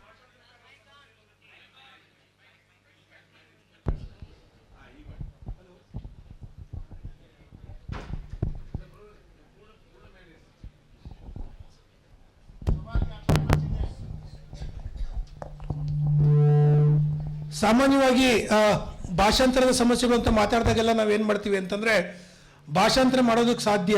ಎರಡು ಭಾಷೆಗಳ ನಡುವೆ ಸಮ ಅರ್ಥದ ಪದಗಳು ಇರ್ತವೆ. ಭಾಷಾಂತರಕಾರ ಎಲ್ಲೋ ಮಾಡೋದ್ರೊಳಗೆ ಸೋತಿದ್ದಾರೆ. ಮತ್ತು ನಾವು ಯಾರು ಮಾತಾಡ್ತಾ ಇದ್ದೀವಿ ನಾವು ಅವ್ರಿಗಿಂತ ಉತ್ತಮ ಭಾಷಾಂತರಕಾರರು ಅನ್ನೋದ್ರಲ್ಲಿ ಅವ್ರು ಆ ರೀತಿ ಮಾಡಿದ್ದಾರೆ, ಈ ರೀತಿ ಮಾಡಬೇಕಾಗಿರೋಂಥ ಹೇಳಿಕೆಗಳೇ ಜಾಸ್ತಿ ಆಗಿರ್ತವೆ. ಆದ್ದರಿಂದ ನಾನು ಭಾಷಾಂತರದ ಸಮಸ್ಯೆಗಳಿಗೆ ಮುಂಚೆ ಹೇಳೋದೇನಂತಂದರೆ, ಸಮ ಅರ್ಥಕ ಪದಗಳು ಅನ್ನೋದು ಭಾಷೆಗಳ ನಡುವೆ ಇರೋದಿಲ್ಲ. ಇದ್ದಿದ್ರೆ ಆಗಿದ್ರೆ ಇಷ್ಟೊಂದು ಭಾಷೆ ಅಗತ್ಯ ಇರಲಿಲ್ಲ. ಪ್ರತಿಯೊಂದು ಭಾಷೆಯೂ ಕೂಡ ಈ ಜಗತ್ತನ್ನು ಗ್ರಹಿಸುವ ಮತ್ತು ಕಟ್ಟಿಕೊಳ್ಳುವ ರೀತಿಗಳು ಬೇರೆ ಆಗತ್ತೆ. ಮತ್ತು ಭಾಷಾಂತರಕಾರರು ಈ ಬೇರೆ ಬೇರೆಯ ರೀತಿಯಲ್ಲಿ ಜಗತ್ತನ್ನು ಕಟ್ಟಿಕೊಳ್ಳುವ ಕ್ರಮಗಳೇನಿವೆ ಅವನ್ನು ಇನ್ನೊಂದು ಭಾಷೆಗೆ ತರ್ತಾ ಇರ್ತಾರೆ. ತರಬೇಕಾದ್ರೆ ಈ ಭಾಷೆಯಲ್ಲಿ ಆ ಜಗತ್ತನ್ನು ನೋಡುವ ಕ್ರಮ ಇಲ್ಲದೆ ಇರೋದ್ರಿಂದ ಆ ಕ್ರಮವನ್ನು ಹುಟ್ಟು ಹಾಕುವ ಅಗತ್ಯ ಕೂಡ ಭಾಷಾಂತರಕಾರರಿಗೆ ಇರುತ್ತೆ. ಅಂದರೆ ಎಲ್ಲಿ ಈಕ್ವಿವೆಲೆನ್ಸ್ ಇರೋದಿಲ್ಲ ಅಲ್ಲಿ ಈಕ್ವಿವೆಲೆನ್ಸ್ನ ಕ್ರಿಯೇಟ್ ಮಾಡಬೇಕಾಗತ್ತೆ. ಆ ಕ್ರಿಯೇಟ್ ಮಾಡುವಂತಹ ಒಂದು ಕೆಲಸದಲ್ಲಿ ಭಾಷಾಂತರಕಾರರು ತೊಡ್ಕೊಂಡಿರ್ತಾರೆ. ಆ ಕ್ರಿಯೇಟ್ ಮಾಡಬೇಕಾದ್ರೆ ಎದುರಾಗುವಂತಹ ಸಮಸ್ಯೆಗಳು ಏನು ಅನ್ನೋದ್ರ ಬಗ್ಗೆ ಆ ಭಾಷಾಂತರಕಾರರು ಫೋಕಸ್ ಮಾಡಬೇಕು ಅಂತ ನಾನು ಕೇಳ್ಕೊಳ್ತೀನಿ.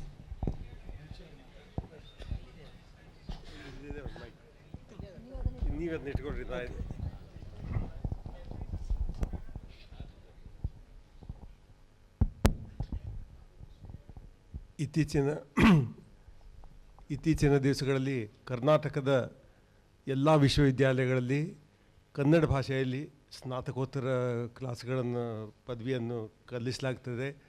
ಅದೇ ರೀತಿ ಗ್ರ್ಯಾಜುಯೇಟ್ಸ್ ಪದವೀಧರಿಗೂ ಕನ್ನಡದಲ್ಲಿ ಎಲ್ಲ ವಿಷಯಗಳನ್ನು ಕಲಿಸಲಾಗ್ತದೆ. ಆದರೆ ಈ ಕಲಿಸಲಾಗುವ ಎಲ್ಲ ವಿಷಯಗಳ ಬಗ್ಗೆಯೂ ಯೋಗ್ಯವಾದ ಪರಿಭಾಷೆಗಳಿಲ್ಲ ಎಲ್ಲ ಸಮಾಜ ವಿಜ್ಞಾನದ ವಿಷಯದಲ್ಲಿ. ಈಗ ಹಂಪಿ ಕನ್ನಡ ವಿಶ್ವವಿದ್ಯಾಲಯದವರು ಒಂದು ಶಬ್ದ ಸಾಮಾಜಿಕ ಹ್ಯುಮ್ಯಾನಿಟೀಸ್ ವಿಷಯಗಳ ಬಗ್ಗೆ ಒಂದು ಪದಕೋಶವನ್ನು ಮಾಡಿದ್ದಾರೆ. ಆ ಪದಕೋಶವನ್ನು ಸಾಮಾನ್ಯವಾಗಿ ಅನೇಕ ಯೂನಿವರ್ಸಿಟಿಗಳಲ್ಲಿ ಲೇಖಕರು ಮತ್ತು ಪ್ರವಚನಗಳನ್ನು ಮಾಡೋರು ಅದನ್ನು ಉಪಯೋಗಿಸ್ತಾರೆ. ಅದು ತೀವ್ರವಾದ ಪರೀಕ್ಷೆಗೆ ಒಳಗಾಗಿಲ್ಲ. ಅನೇಕ ಜನ ಅದರಲ್ಲಿ ಇರೋ ಪರಿಭಾಷೆಯನ್ನು ಒಪ್ತಾರೆ, ಇನ್ನು ಕೆಲವು ಜನ ಒಪ್ಪೋದಿಲ್ಲ. ಆದ್ದರಿಂದ ನಮ್ಮ ರಾಜ್ಯದಲ್ಲಿ ಶಿಕ್ಷಣ ಒಳ್ಳೆಯ ಮಟ್ಟದ್ದಾಗಬೇಕು ಅಂತಂದರೆ ಎಲ್ಲ ವಿಷಯಗಳ ಬಗ್ಗೆಯೂ ಪರಿಭಾಷೆ, ಆ ವಿಷಯವನ್ನು ಕಲಿಸುವ ಪರಿಭಾಷೆ ಯೋಗ್ಯ ರೀತಿಯಲ್ಲಿ ಇಂಗ್ಲೀಷ್ನಿಂದ ಕನ್ನಡಕ್ಕೆ ಅನುವಾದವಾಗೋದು ಅತ್ಯಂತ ಅವಶ್ಯವಿದೆ. ಈ ರೀತಿಯ ಅವಶ್ಯಕತೆಯನ್ನು ನಾವು ಕಾಣದ ಹೊರತು ನಮ್ಮಲ್ಲಿ ಶಿಕ್ಷಣದ ಕ್ವಾಲಿಟಿ ಸುಧಾರಿಸೋದು ಸಾಧ್ಯವಿಲ್ಲ. ಈಗಾಗಲೇ ನಾನು ಹೇಳಿದಂತೆ ನಮ್ಮ ಪದವೀಧರರಿಗೆ, ಸ್ನಾತಕೋತ್ತರ ವಿದ್ಯಾರ್ಥಿಗಳಿಗೆ ನಮ್ಮ ಕನ್ನಡದವರೇ ಆದ ಪ್ರೊಫೆಸರ್ಸು ಮತ್ತು ಶಿಕ್ಷಕರು ಬರೆದಿರೋ ಅನೇಕ ಪುಸ್ತಕಗಳು ಲಭ್ಯವಿವೆ. ಆದರೆ ಇಂಗ್ಲೀಷ್ ಭಾಷೆಯ ಮೇರು ಕೃತಿಗಳು, ಸ್ಟ್ಯಾಂಡರ್ಡ್ ವರ್ಕ್ಸು, ರೆಫರೆನ್ಸ್ ವರ್ಕ್ಸು ಅನೇಕ ಪುಸ್ತಕಗಳು ಅವರಿಗೆ ಲಭ್ಯವಿಲ್ಲ. ಆದ್ದರಿಂದ ಪ್ರತಿ ಯೂನಿವರ್ಸಿಟಿಯವರು ಅಥವಾ ಕನ್ನಡ ಅಭಿವೃದ್ಧಿ ಪ್ರಾಧಿಕಾರದವರು ಅಥವಾ ಹಂಪಿ ಕನ್ನಡ ವಿಶ್ವವಿದ್ಯಾಲಯದವರು ಪ್ರತಿ ವಿಷಯದಲ್ಲೂ ಶ್ರೇಷ್ಠವಾದ ಪುಸ್ತಕಗಳು, ಸ್ಟ್ಯಾಂಡರ್ಡ್ ಟೆಕ್ಸ್ಟ್ ಬುಕ್ಸ್, ಅವುಗಳನ್ನು ಇಂಗ್ಲೀಷ್ನಿಂದ ಕನ್ನಡಕ್ಕೆ ಅನುವಾದ ಮಾಡಿ ಅದನ್ನ ವಿದ್ಯಾರ್ಥಿಗಳಿಗೆ ಕೊಡೋ ಕೆಲಸವನ್ನು ಮಾಡಬೇಕು. ವಿದ್ಯಾರ್ಥಿಗಳಿಗೆ ಈ ಅನುವಾದ ಉದ್ದೇಶ ಕೇವಲ ಒಂದು ಭಾಷೆಯ ಕೃತಿಗಳನ್ನು ಇನ್ನೊಂದು ಭಾಷೆಯವರಿಗೆ ಕೊಡೋದಿಷ್ಟೇ ಅಲ್ಲ, ಆ ಮೂಲ ಭಾಷೆಯಲ್ಲಿ ನಾವು ಅದಕ್ಕೆ ಸ್ರೋತ ಭಾಷೆಯಲ್ಲಿರುವ ಭಾವವನ್ನು ಯಾವ ಭಾಷೆಗೆ ನಾವು ಅನುವಾದ ಮಾಡ್ತೀವೋ, ಲಕ್ಷ್ಯ ಭಾಷೆಗೆ ಅದಕ್ಕೆ ತಂದುಕೊಡುವ ಪ್ರಯತ್ನವನ್ನು ಪ್ರತಿಯೊಬ್ಬ ಅನುವಾದಕರು ಅದನ್ನು ಮಾಡಬೇಕು. ಈ ಲಕ್ಷ್ಯ ಭಾಷೆ ಸಾಮಾನ್ಯವಾಗಿ ಆ ಅನುವಾದಕನ ಮಾತೃಭಾಷೆಯಾಗಿದ್ದರೆ ಬಹಳ ಒಳ್ಳೆಯದು. ಅನೇಕ ಸಲ ನಮ್ಮ ಕನ್ನಡದ ಪದ್ಯವನ್ನು, ಕನ್ನಡದ ಪೊಯಿಟ್ರಿಯನ್ನು ಇಂಗ್ಲೀಷ್ಗೆ ಅನುವಾದ ಮಾಡುವಾಗ ನಮಗೆ ಅದರ ಅನೇಕ ಆಭಾಸಗಳು ಕಂಡು ಬರ್ತವೆ. ಅದರಲ್ಲೂ ಲೇಖಕಂದು ಜಾಣತನ, ಲೇಖಕನ ಪ್ರತಿಭೆ ಅನುವಾದದಲ್ಲಿ ಕಂಡುಬರುತ್ತೆ. ಉದಾಹರಣೆಗಾಗಿ ಈಗ ಪದ್ಯದ ಅನುವಾದದಲ್ಲಿ ರಾಮಾನುಜಮ್ ಅವರ ಪ್ರತಿಭೆ ನಮಗೆ ಎದ್ದು ಕಾಣುತ್ತದೆ. ಅದೇ ರೀತಿ ಆ ಪ್ರತಿಭೆ ಸಾಮಾನ್ಯವಾಗಬೇಕು, ಎಲ್ಲದರಲ್ಲೂ ಬರಬೇಕು, ಎಲ್ಲ ವಿಷಯಗಳಲ್ಲೂ ಎಲ್ಲ ಕ್ಷೇತ್ರಗಳಲ್ಲೂ ಬರಬೇಕು ಎಂಬುದೇ ನಮ್ಮ ಗುರಿಯಾಗಿರಬೇಕು. ಅನುವಾದ ಮಾಡುವಾಗ ಬರೀ ಕೇವಲ ಅನುವಾದವಿಷ್ಟೇ ಅಲ್ಲ, ಅನುವಾದದ ಹಿಂದೆ ಒಂದು ಅನುವಾದಕಾರರ ಆಶಯವೂ ಇರುತ್ತದೆ ಮತ್ತು ಅನುವಾದವನ್ನು ಕಮಿಷನ್ ಮಾಡುವ ಆಶಯವೂ ಇರ್ತದೆ. ಉದಾಹರಣೆಗಾಗಿ ಇತ್ತೀಚಿನ ದಿವಸಗಳಲ್ಲಿ ಬೈಬಲಿನ 400ನೇ ಕಿಂಗ್ ಜೇಮ್ಸ್ ಬೈಬಲಿನ 400ನೇ ವರ್ಧಂತಿಯನ್ನು ಆಚರಿಸಿದಾಗ ಬೈಬಲನ್ನು ಅನುವಾದ ಮಾಡಿರೋದ್ರ ಬಗ್ಗೆ ಅನೇಕ ಪುಸ್ತಕಗಳು ಬಂದಿವೆ. ಅದರಲ್ಲಿ ಗಾಡ್ಸ್ ಸೆಕ್ರೆಟರೀಸ್ ಎಂಬ ಪುಸ್ತಕದಲ್ಲಿ ಕಿಂಗ್ ಜೇಮ್ಸ್ ಬೈಬಲನ್ನು ಅನುವಾದ ಮಾಡುವ ಕಾರ್ಯವನ್ನು ಕಮಿಷನ್ ಮಾಡಿದಾಗ ಅವನ ಉದ್ದೇಶ ಏನಿತ್ತು ಅಂತಂದರೆ, ಅವರು ಲೇಖಕರು ಹೇಳ್ತಾರೆ, it was to give godliness to the king and kingliness to the god ಅಂತ. ರಾಜನನ್ನು ದೇವರನ್ನಾಗಿ ಮಾಡಬೇಕು ಮತ್ತು ದೇವರಿಗೆ ರಾಜತ್ವವನ್ನು ಕೊಡಬೇಕು. ಈ ಉದ್ದೇಶದಿಂದ ಕಿಂಗ್ ಜೇಮ್ಸ್ ಬೈಬಲಿನ ಅನುವಾದವನ್ನು ಹಮ್ಮಿಕೊಳ್ಳಲಾಯಿತು. ಆ ಉದ್ದೇಶ ಕಿಂಗ್ ಜೇಮ್ಸ್ ಏನು ಆಶಿಸಿದ್ನೋ ಅದು ಅವನು ಕೆಲಸ ಕೊಟ್ಟ ಕಾರ್ಯಕರ್ತರು, ಅನುವಾದಕರು ಅತ್ಯಂತ ಶ್ರೇಷ್ಠ ರೀತಿಯಿಂದ ಮಾಡಿರೋದರಿಂದಾನೇ ಇಂದು ಕಿಂಗ್ ಜೇಮ್ಸ್ ಬೈಬಲ್ ಅತ್ಯಂತ ಸುಂದರವಾದ ಅನುವಾದಿತ ಕೃತಿಯಾಗಿದೆ ಅಂತ ಆ ಲೇಖಕರು ಹೇಳ್ತಾರೆ. ಆದ್ದರಿಂದ ಕೇವಲ ಕೃತಿಯಷ್ಟೇ ಅಲ್ಲ, ಆ ಕೃತಿಯ ಸೌಂದರ್ಯ, ಅದರ ಭಾವ ಎಲ್ಲವೂ ಅತ್ಯಂತ ಯೋಗ್ಯವಾಗಿ ಹೊರಹೊಮ್ಮಬೇಕು ಮತ್ತು ಅದರ ಮೂಲ ಕೃತಿಯಲ್ಲಿರುವ ಸ್ವಾರಸ್ಯ ಅನುವಾದವನ್ನು ಓದುವಲ್ಲಿ ಅವನಿಗೆ ಸಿಗಬೇಕು ಎಂಬುದೇ ಭಾಷಾಂತರದ ಆಶಯ. ಉದಾಹರಣೆ ಆದರೆ ಅನೇಕ ಜನ ಈ ಭಾಷಾಂತರದ ಬಗ್ಗೆ ಅಷ್ಟು ಮಹತ್ವವನ್ನು, ಅಷ್ಟು ಪರಿಣಾಮಕಾರಿಯಾದ ಪರಿಣಾಮವನ್ನು ಕೊಡುವುದಿಲ್ಲ. ಕೆಲವರು ಭಾಷಾಂತರಕಾರರು ಕೆಲವರು ಹೇಳ್ತಾರೆ ಅದು ಒಂದು ಕಾರ್ಪೆಟ್ಟಿನ ಹಿಂಭಾಗದಂತೆ ಕಾಣುತ್ತೆ ಭಾಷಾಂತರ. ಮೇಲಿನ ಭಾಗ ಸುಂದರವಾಗಿರ್ಬೋದು, ಆ ಭಾಷಾಂತರ ಹೇಗೆ ಕಾಣುತ್ತೆ ಅಂದರೆ ಆ ಕಾರ್ಪೆಟ್ಟಿನ ಹಿಂಭಾಗದ ಥರ ಕಾಣುತ್ತೆ ಅಂತ. ನನಗೆ ಪರಿಸ್ಥಿತಿಯನ್ನು ಅಷ್ಟು ಕೆಟ್ಟದಾಗಿರುತ್ತೆ ಅಂತ ಅನಿಸೋದಿಲ್ಲ. ಭಾಷಾಂತರಕಾರರು ಮೂಲ ಕೃತಿಯ ಸೌಂದರ್ಯವನ್ನು, ಅದರಲ್ಲಿರೋ ಭಾವವನ್ನು ಕೊಡುವ ಅನೇಕ ಪ್ರಯತ್ನಗಳನ್ನು ಮಾಡಿದ್ದಾರೆ. ಅನೇಕ ಕ್ಷೇತ್ರಗಳಲ್ಲಿ ಅನೇಕ ಜನ ಭಾಷಾಂತರವೇ ಮೂಲ ಕೃತಿಗಿಂತ ಸುಂದರವಾಗಿದೆ ಅಂತ ಹೇಳುವ ಅನೇಕ ನಿದರ್ಶನಗಳು ನಮ್ಮ ಸಾಹಿತ್ಯದಲ್ಲಿವೆ. ಎಲ್ಲದಕ್ಕಿಂತ ಮುಖ್ಯವಾಗಿ ಬೇರೆ ಭಾಷೆಯಲ್ಲಿರುವ ಶ್ರೇಷ್ಠ ಕೃತಿಯನ್ನು ನಮ್ಮ ಭಾಷೆಯವರಿಗೆ ಒಪ್ಪಿಸಬೇಕು. ಅವರು ಅದಕ್ಕೆ ಅವರ ದೃಷ್ಟಿ ವಿಶಾಲವಾಗಬೇಕು ಮತ್ತು ಅವರಿಗೆ ವಿಶೇಷ ಜ್ಞಾನ ಬರಬೇಕು ಎಂಬುದೇ ನಮ್ಮ ಅನುವಾದದ ಗುರಿ. ಆದ್ದರಿಂದ ನನ್ನ ಒಂದು ವಿಶೇಷ ಅನಿಸಿಕೆ ಅಂದರೆ, ಪರಿಭಾಷೆ ಎಲ್ಲ ಹ್ಯುಮ್ಯಾನಿಟೀಸಲ್ಲಿ, ಎಲ್ಲ ಶಾಸ್ತ್ರಗಳಲ್ಲೂ ಪರಿಭಾಷೆಯನ್ನು ಕನ್ನಡಕ್ಕೆ ತರಬೇಕು, ತಂದು ಅನುವಾದ ಮಾಡಿ ಕನ್ನಡದ ವಿದ್ಯಾರ್ಥಿಗಳಿಗೆ ಕೊಡಬೇಕು ಎಂಬುದೇ ಎಲ್ಲದಕ್ಕಿಂತ ಮುಖ್ಯ ಗುರಿಯಾಗಬೇಕು. ಈ ನಿಜಾಮ್, ಹೈದರಾಬಾದಿನ ನಿಜಾಮ್ ಅವರು ಈ ಎಲ್ಲ ವಿಷಯಗಳನ್ನು ಉರ್ದುದಲ್ಲಿ ಕಲಿಸಬೇಕು ಅಂತ ನಿರ್ಣಯ ಮಾಡಿದರು.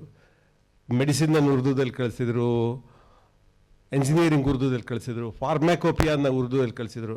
ಅದಕ್ಕೆ ಮೊದಲು, ಎಲ್ಲದಕ್ಕಿಂತ ಮೊದಲು ಅವರು ದಾರುಲ್ ತರ್ಜುಮಾ ಹೈದರಾಬಾದ್ನಲ್ಲಿ ಅತ್ಯಂತ ಒಂದು ದೊಡ್ಡ ಸಂಸ್ಥೆಯನ್ನು ಸ್ಥಾಪಿಸಿದರು. Translation bureau of Nizam Darul Tarjuma ಸ್ಥಾಪಿಸಿ ಅನೇಕ ಕ್ಲಿಷ್ಟವಾದ ಪದಗಳನ್ನು, ಸಾಧ್ಯವೇ ಇಲ್ಲ ಇಂಥ ಪದಗಳನ್ನು ಇಂಗ್ಲೀಷಿಂದ ಉರ್ದು ಟ್ರಾನ್ಸ್ಲೇಟ್ ಮಾಡೋದು ಅಂತ ಕೆಲವರು ಹೇಳ್ತಿದ್ರು. ಆದರೂ ಅದನ್ನ ಎಷ್ಟು ಚೆನ್ನಾಗಿ ಮಾಡಿದರು ಅಂತಂದರೆ, ನಮ್ಮ ಸರ್ಕಾರದ ಹಳೆಯ ಟ್ರಾನ್ಸ್ಲೇಟರ್ ಆದ ಕಂಠೀರಾವ್ ಅವರು ಹೇಳ್ತಿದ್ರು, ಲಾ ಆಫ್ ಡಿಮಿನಿಷಿಂಗ್ ರಿಟರ್ನ್ಸ್, ಅದನ್ನು ಉರ್ದುಗೆ ಹೇಗೆ ಟ್ರಾನ್ಸ್ಲೇಟ್ ಮಾಡಿದರು ಅಂತ. ಕಾನೂನ್ ಎ ತಖ್ಲೀಲ್ ಎ ಇಫಾದಾ, ಲಾ ಆಫ್ ಡಿಮಿನಿಷಿಂಗ್ ರಿಟರ್ನ್ಸ್. ಇದು ಉರ್ದು ಓದೋರಿಗೆ ಅತ್ಯಂತ ಸುಲಭವಾಗಿ ತಿಳಿಯುತ್ತೆ ಮತ್ತು ಮೂಲದಲ್ಲಿ ಭಾಷೆಗಿರೋ ಬಿಗಿ ಈ ಉರ್ದುದಲ್ಲೂ ಬಿಗಿಯಾಗಿ ಕಂಡುಬರುತ್ತದೆ. ಆದ್ದರಿಂದ ಮೂಲ ಭಾಷೆಯಲ್ಲಿರೋ ಬಿಗಿ, ಮೂಲ ಭಾಷೆಯಲ್ಲಿರೋ ಭಾವಾರ್ಥವನ್ನು ಸಾಧ್ಯವಾದಷ್ಟು ಮಟ್ಟಿಗೆ ಅನುವಾದದವರು ತಂದುಕೊಡಬೇಕು ಮತ್ತು ಈ ದಿಕ್ಕಿನಲ್ಲಿ ವಿಶೇಷ ಪ್ರಯತ್ನವಾಗಬೇಕು. ಮೂಲ ಲೇಖಕನಿಗೆ ಎಷ್ಟು ಪ್ರತಿಭೆ ಇರ್ತೋ ಅಷ್ಟೇ ಪ್ರತಿಭೆ ಅನುವಾದ ಮಾಡೋದಕ್ಕೂ ಅವಶ್ಯಕತೆ ಇದೆ. ಅಂಥ ಪ್ರತಿಭಾವಂತರು ಅನುವಾದ ಕ್ಷೇತ್ರಕ್ಕೆ ಬರಬೇಕು, ಬಂದು ನಮ್ಮ ಭಾಷೆಯನ್ನು ಸಮೃದ್ಧಿಗೊಳಿಸಬೇಕು. ಪ್ರಹ್ಲಾದ್ ಮೈಷಿ ಅವರಿಗೆ ವಂದನೆಗಳು. ಯಾಕೆಂದರೆ ಅವರು ಕೆಲವು ಭಾಳ ಮಹತ್ವದ ಪ್ರಶ್ನೆಗಳನ್ನ ಎತ್ತಿದ್ದಾರೆ. ಒಂದು, ಈ ಜ್ಞಾನದ ಭಾಷಾಂತರ ಭಾಳ ಮುಖ್ಯ. ಅದನ್ನು ಇವರು ಪೋಖ್ಲೆಯವರು ಕೂಡ ಕಲಬುರಗಿ ಯಾವ ರೀತಿ ಅವ್ರನ್ನ ಸಾಹಿತ್ಯ ಬಿಟ್ಟು ರಿಸರ್ಚ್ ಟ್ರಾನ್ಸ್ಲೇಷನ್ ಕಡೆ ನೂಕುದ್ರು ಅನ್ನೋದ್ರ ಹಿಂದೆ ಹಿಡಿದ್ರು. ಸೊ ಮತ್ತೆ ಆ ಪ್ರಶ್ನೆ ಮುಂದಕ್ಕೆ ಬಂದಿದೆ. ಕನ್ನಡ ಭಾಷೆ ಉಳಿವಿಗೆ ಕನ್ನಡ ಭಾಷೆ ಮಾಧ್ಯಮ ಆಗಬೇಕು ಅನ್ನೋದಾದರೆ ಕನ್ನಡದಲ್ಲಿ ಎಲ್ಲ ಜ್ಞಾನವೂ ಲಭ್ಯ ಆಗಬೇಕು ಅನ್ನೋಂಥದ್ದು. ಅದಕ್ಕೆ ಏನು ಮಾಡಬೇಕು ಅನ್ನೋದ್ರ ಕಡೆ ಅವರು ನಮ್ಮ ಗಮನ ಸೆಳೆದ್ರು. ಉದಾಹರಣೆಯಾಗಿ ಹೈದರಾಬಾದ್ ನಿಜಾಮರು ಒಸ್ಮಾನಿಯಾ ಯೂನಿವರ್ಸಿಟಿ ಆರಂಭ ಮಾಡಿದ್ಮೇಲೆ ಎಲ್ಲ ಸಬ್ಜೆಕ್ಟನ್ನು ಕೂಡ ಉರ್ದುನಲ್ಲಿ ಕಲಿಸೋದಕ್ಕೆ ಏನು ಪ್ರಯತ್ನಗಳು ಕೈಗೊಂಡ್ರು ಅಂತ. ಮತ್ತು ಆಂಧ್ರ ಪ್ರದೇಶ ಏಕೀಕರಣ ಆಗೋವರೆಗೂ ಕೂಡ ಅಲ್ಲಿ ಉರ್ದು ಮಾಧ್ಯಮವೇ ಇತ್ತು. ನಂತರ ಆದರೂ ಬೇರೆ ಆಯಿತು, ಈಗ ಇಂಗ್ಲೀಷೇ ನಡೀತಾ ಇದೆ ಇಲ್ಲಿ ಅನ್ನೋವಂಥದ್ದು. ತೆಲುಗು ಯಾವತ್ತೂ ಅಲ್ಲಿಗೆ ಅದೇ ರೀತಿ ಮಾಧ್ಯಮ ಆಗಲಿಲ್ಲ ಅಂತ. ಅಂದರೆ ಒಂದು ಪ್ರಯತ್ನ ಸಕ್ಸಸ್ಫುಲ್ಲಾಗಿ ನಡೆದಾಗ ಇವತ್ತು ನಮ್ಗೆ ಯಾಕೆ ಸಾಧ್ಯ ಆಗ್ತಿಲ್ಲ, ನಮ್ಮ ಸರ್ಕಾರಗಳು ಯಾಕೆ ಸಾಧ್ಯ ಆಗ್ತಿಲ್ಲ ಅಂತ ಒಂದು ಪ್ರಶ್ನೆ. ಎರಡನೇದವರು ಪಾರಿಭಾಷಿಕ ಪದಗಳ ಮಾಡಬೇಕಾಗಿರುವಂಥದ್ರ ಬಗ್ಗೆ ಹೇಳಿದ್ರು. ಆ ರೀತಿಯ ಪ್ರಯತ್ನಗಳು ತುಂಬ ನಡೆದಿವೆ. 1890ರಿಂದ ಹಿಡಿದು ಬನಾರಸ್ನಲ್ಲಿ ಹಿಂದಿನಲ್ಲಿ ಆ ರೀತಿಯ ಒಂದು ಪಾರಿಭಾಷೆಗಳನ್ನ ಕ್ರಿಯೇಟ್ ಮಾಡುವಂಥ ಕೆಲಸ ಆರಂಭ ಆಯಿತು. ಅದೇ ಟೈಮ್ನಲ್ಲಿ ಗುಜರಾತ್ನಲ್ಲೂ ಕೂಡ ಆರಂಭ ಆಯಿತು.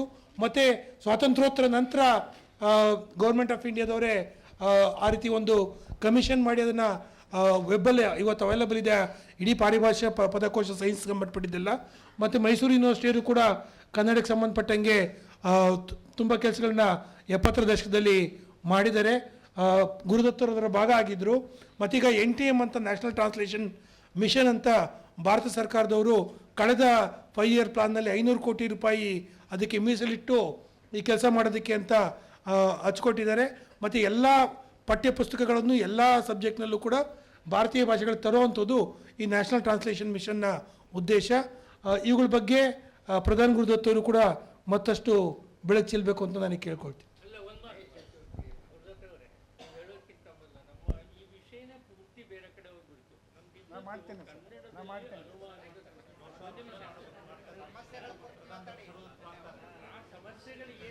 ಹೌದು ಹೌದು ಹೌದು ಓಕೆ ಓಕೆ ಸರ್.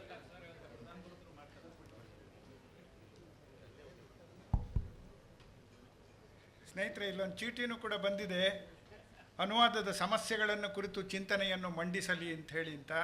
ನಾನು ಆ ವಿಷಯದ ಬಗ್ಗೆನೇ ವಿಶೇಷವಾಗಿ ಗಮನವನ್ನು ಕೇಂದ್ರೀಕರಿಸ್ತೇನೆ.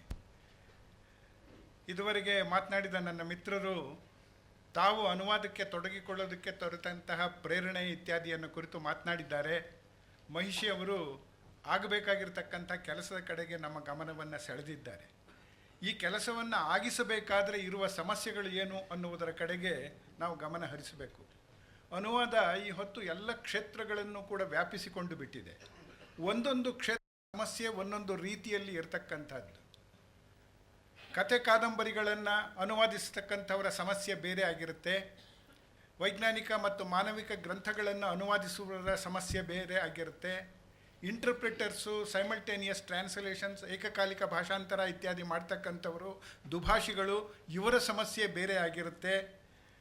ಮೆಷಿನ್ ಟ್ರಾನ್ಸ್ಲೇಷನ್ನಿನ ಸಮಸ್ಯೆ ಬೇರೆ ಆಗಿರುತ್ತೆ. ನಾನು ಇದನ್ನು ಯಾತಕ್ಕೆ ಹೇಳ್ತಾ ಇದ್ದೇನೆ ಅಂತಂದರೆ, ಅನುವಾದ ಇವತ್ತು ಎಷ್ಟು ಕ್ಷೇತ್ರಗಳನ್ನು ಆವರಿಸಿಕೊಂಡು ಬಿಟ್ಟಿದೆ, ಅಲ್ಲಿ ಒಂದೊಂದು ಕಡೆಯೂ ಕೂಡ ಒಂದೊಂದು ರೀತಿಯಲ್ಲಿ ಸಮಸ್ಯೆ ಇದೆ ಅಂತ ಹೇಳಿಬಿಟ್ಟು ಅಂತ. ನಾನು ಕೆಲವು ನಿದರ್ಶನಗಳನ್ನು ತಮ್ಮ ಗಮನಕ್ಕೆ ತರ್ತೇನೆ. ಅದು ತಮಗೆ ಸ್ವಲ್ಪ ಮನರಂಜನೆಯನ್ನು ಒದಗಿಸಬಹುದು.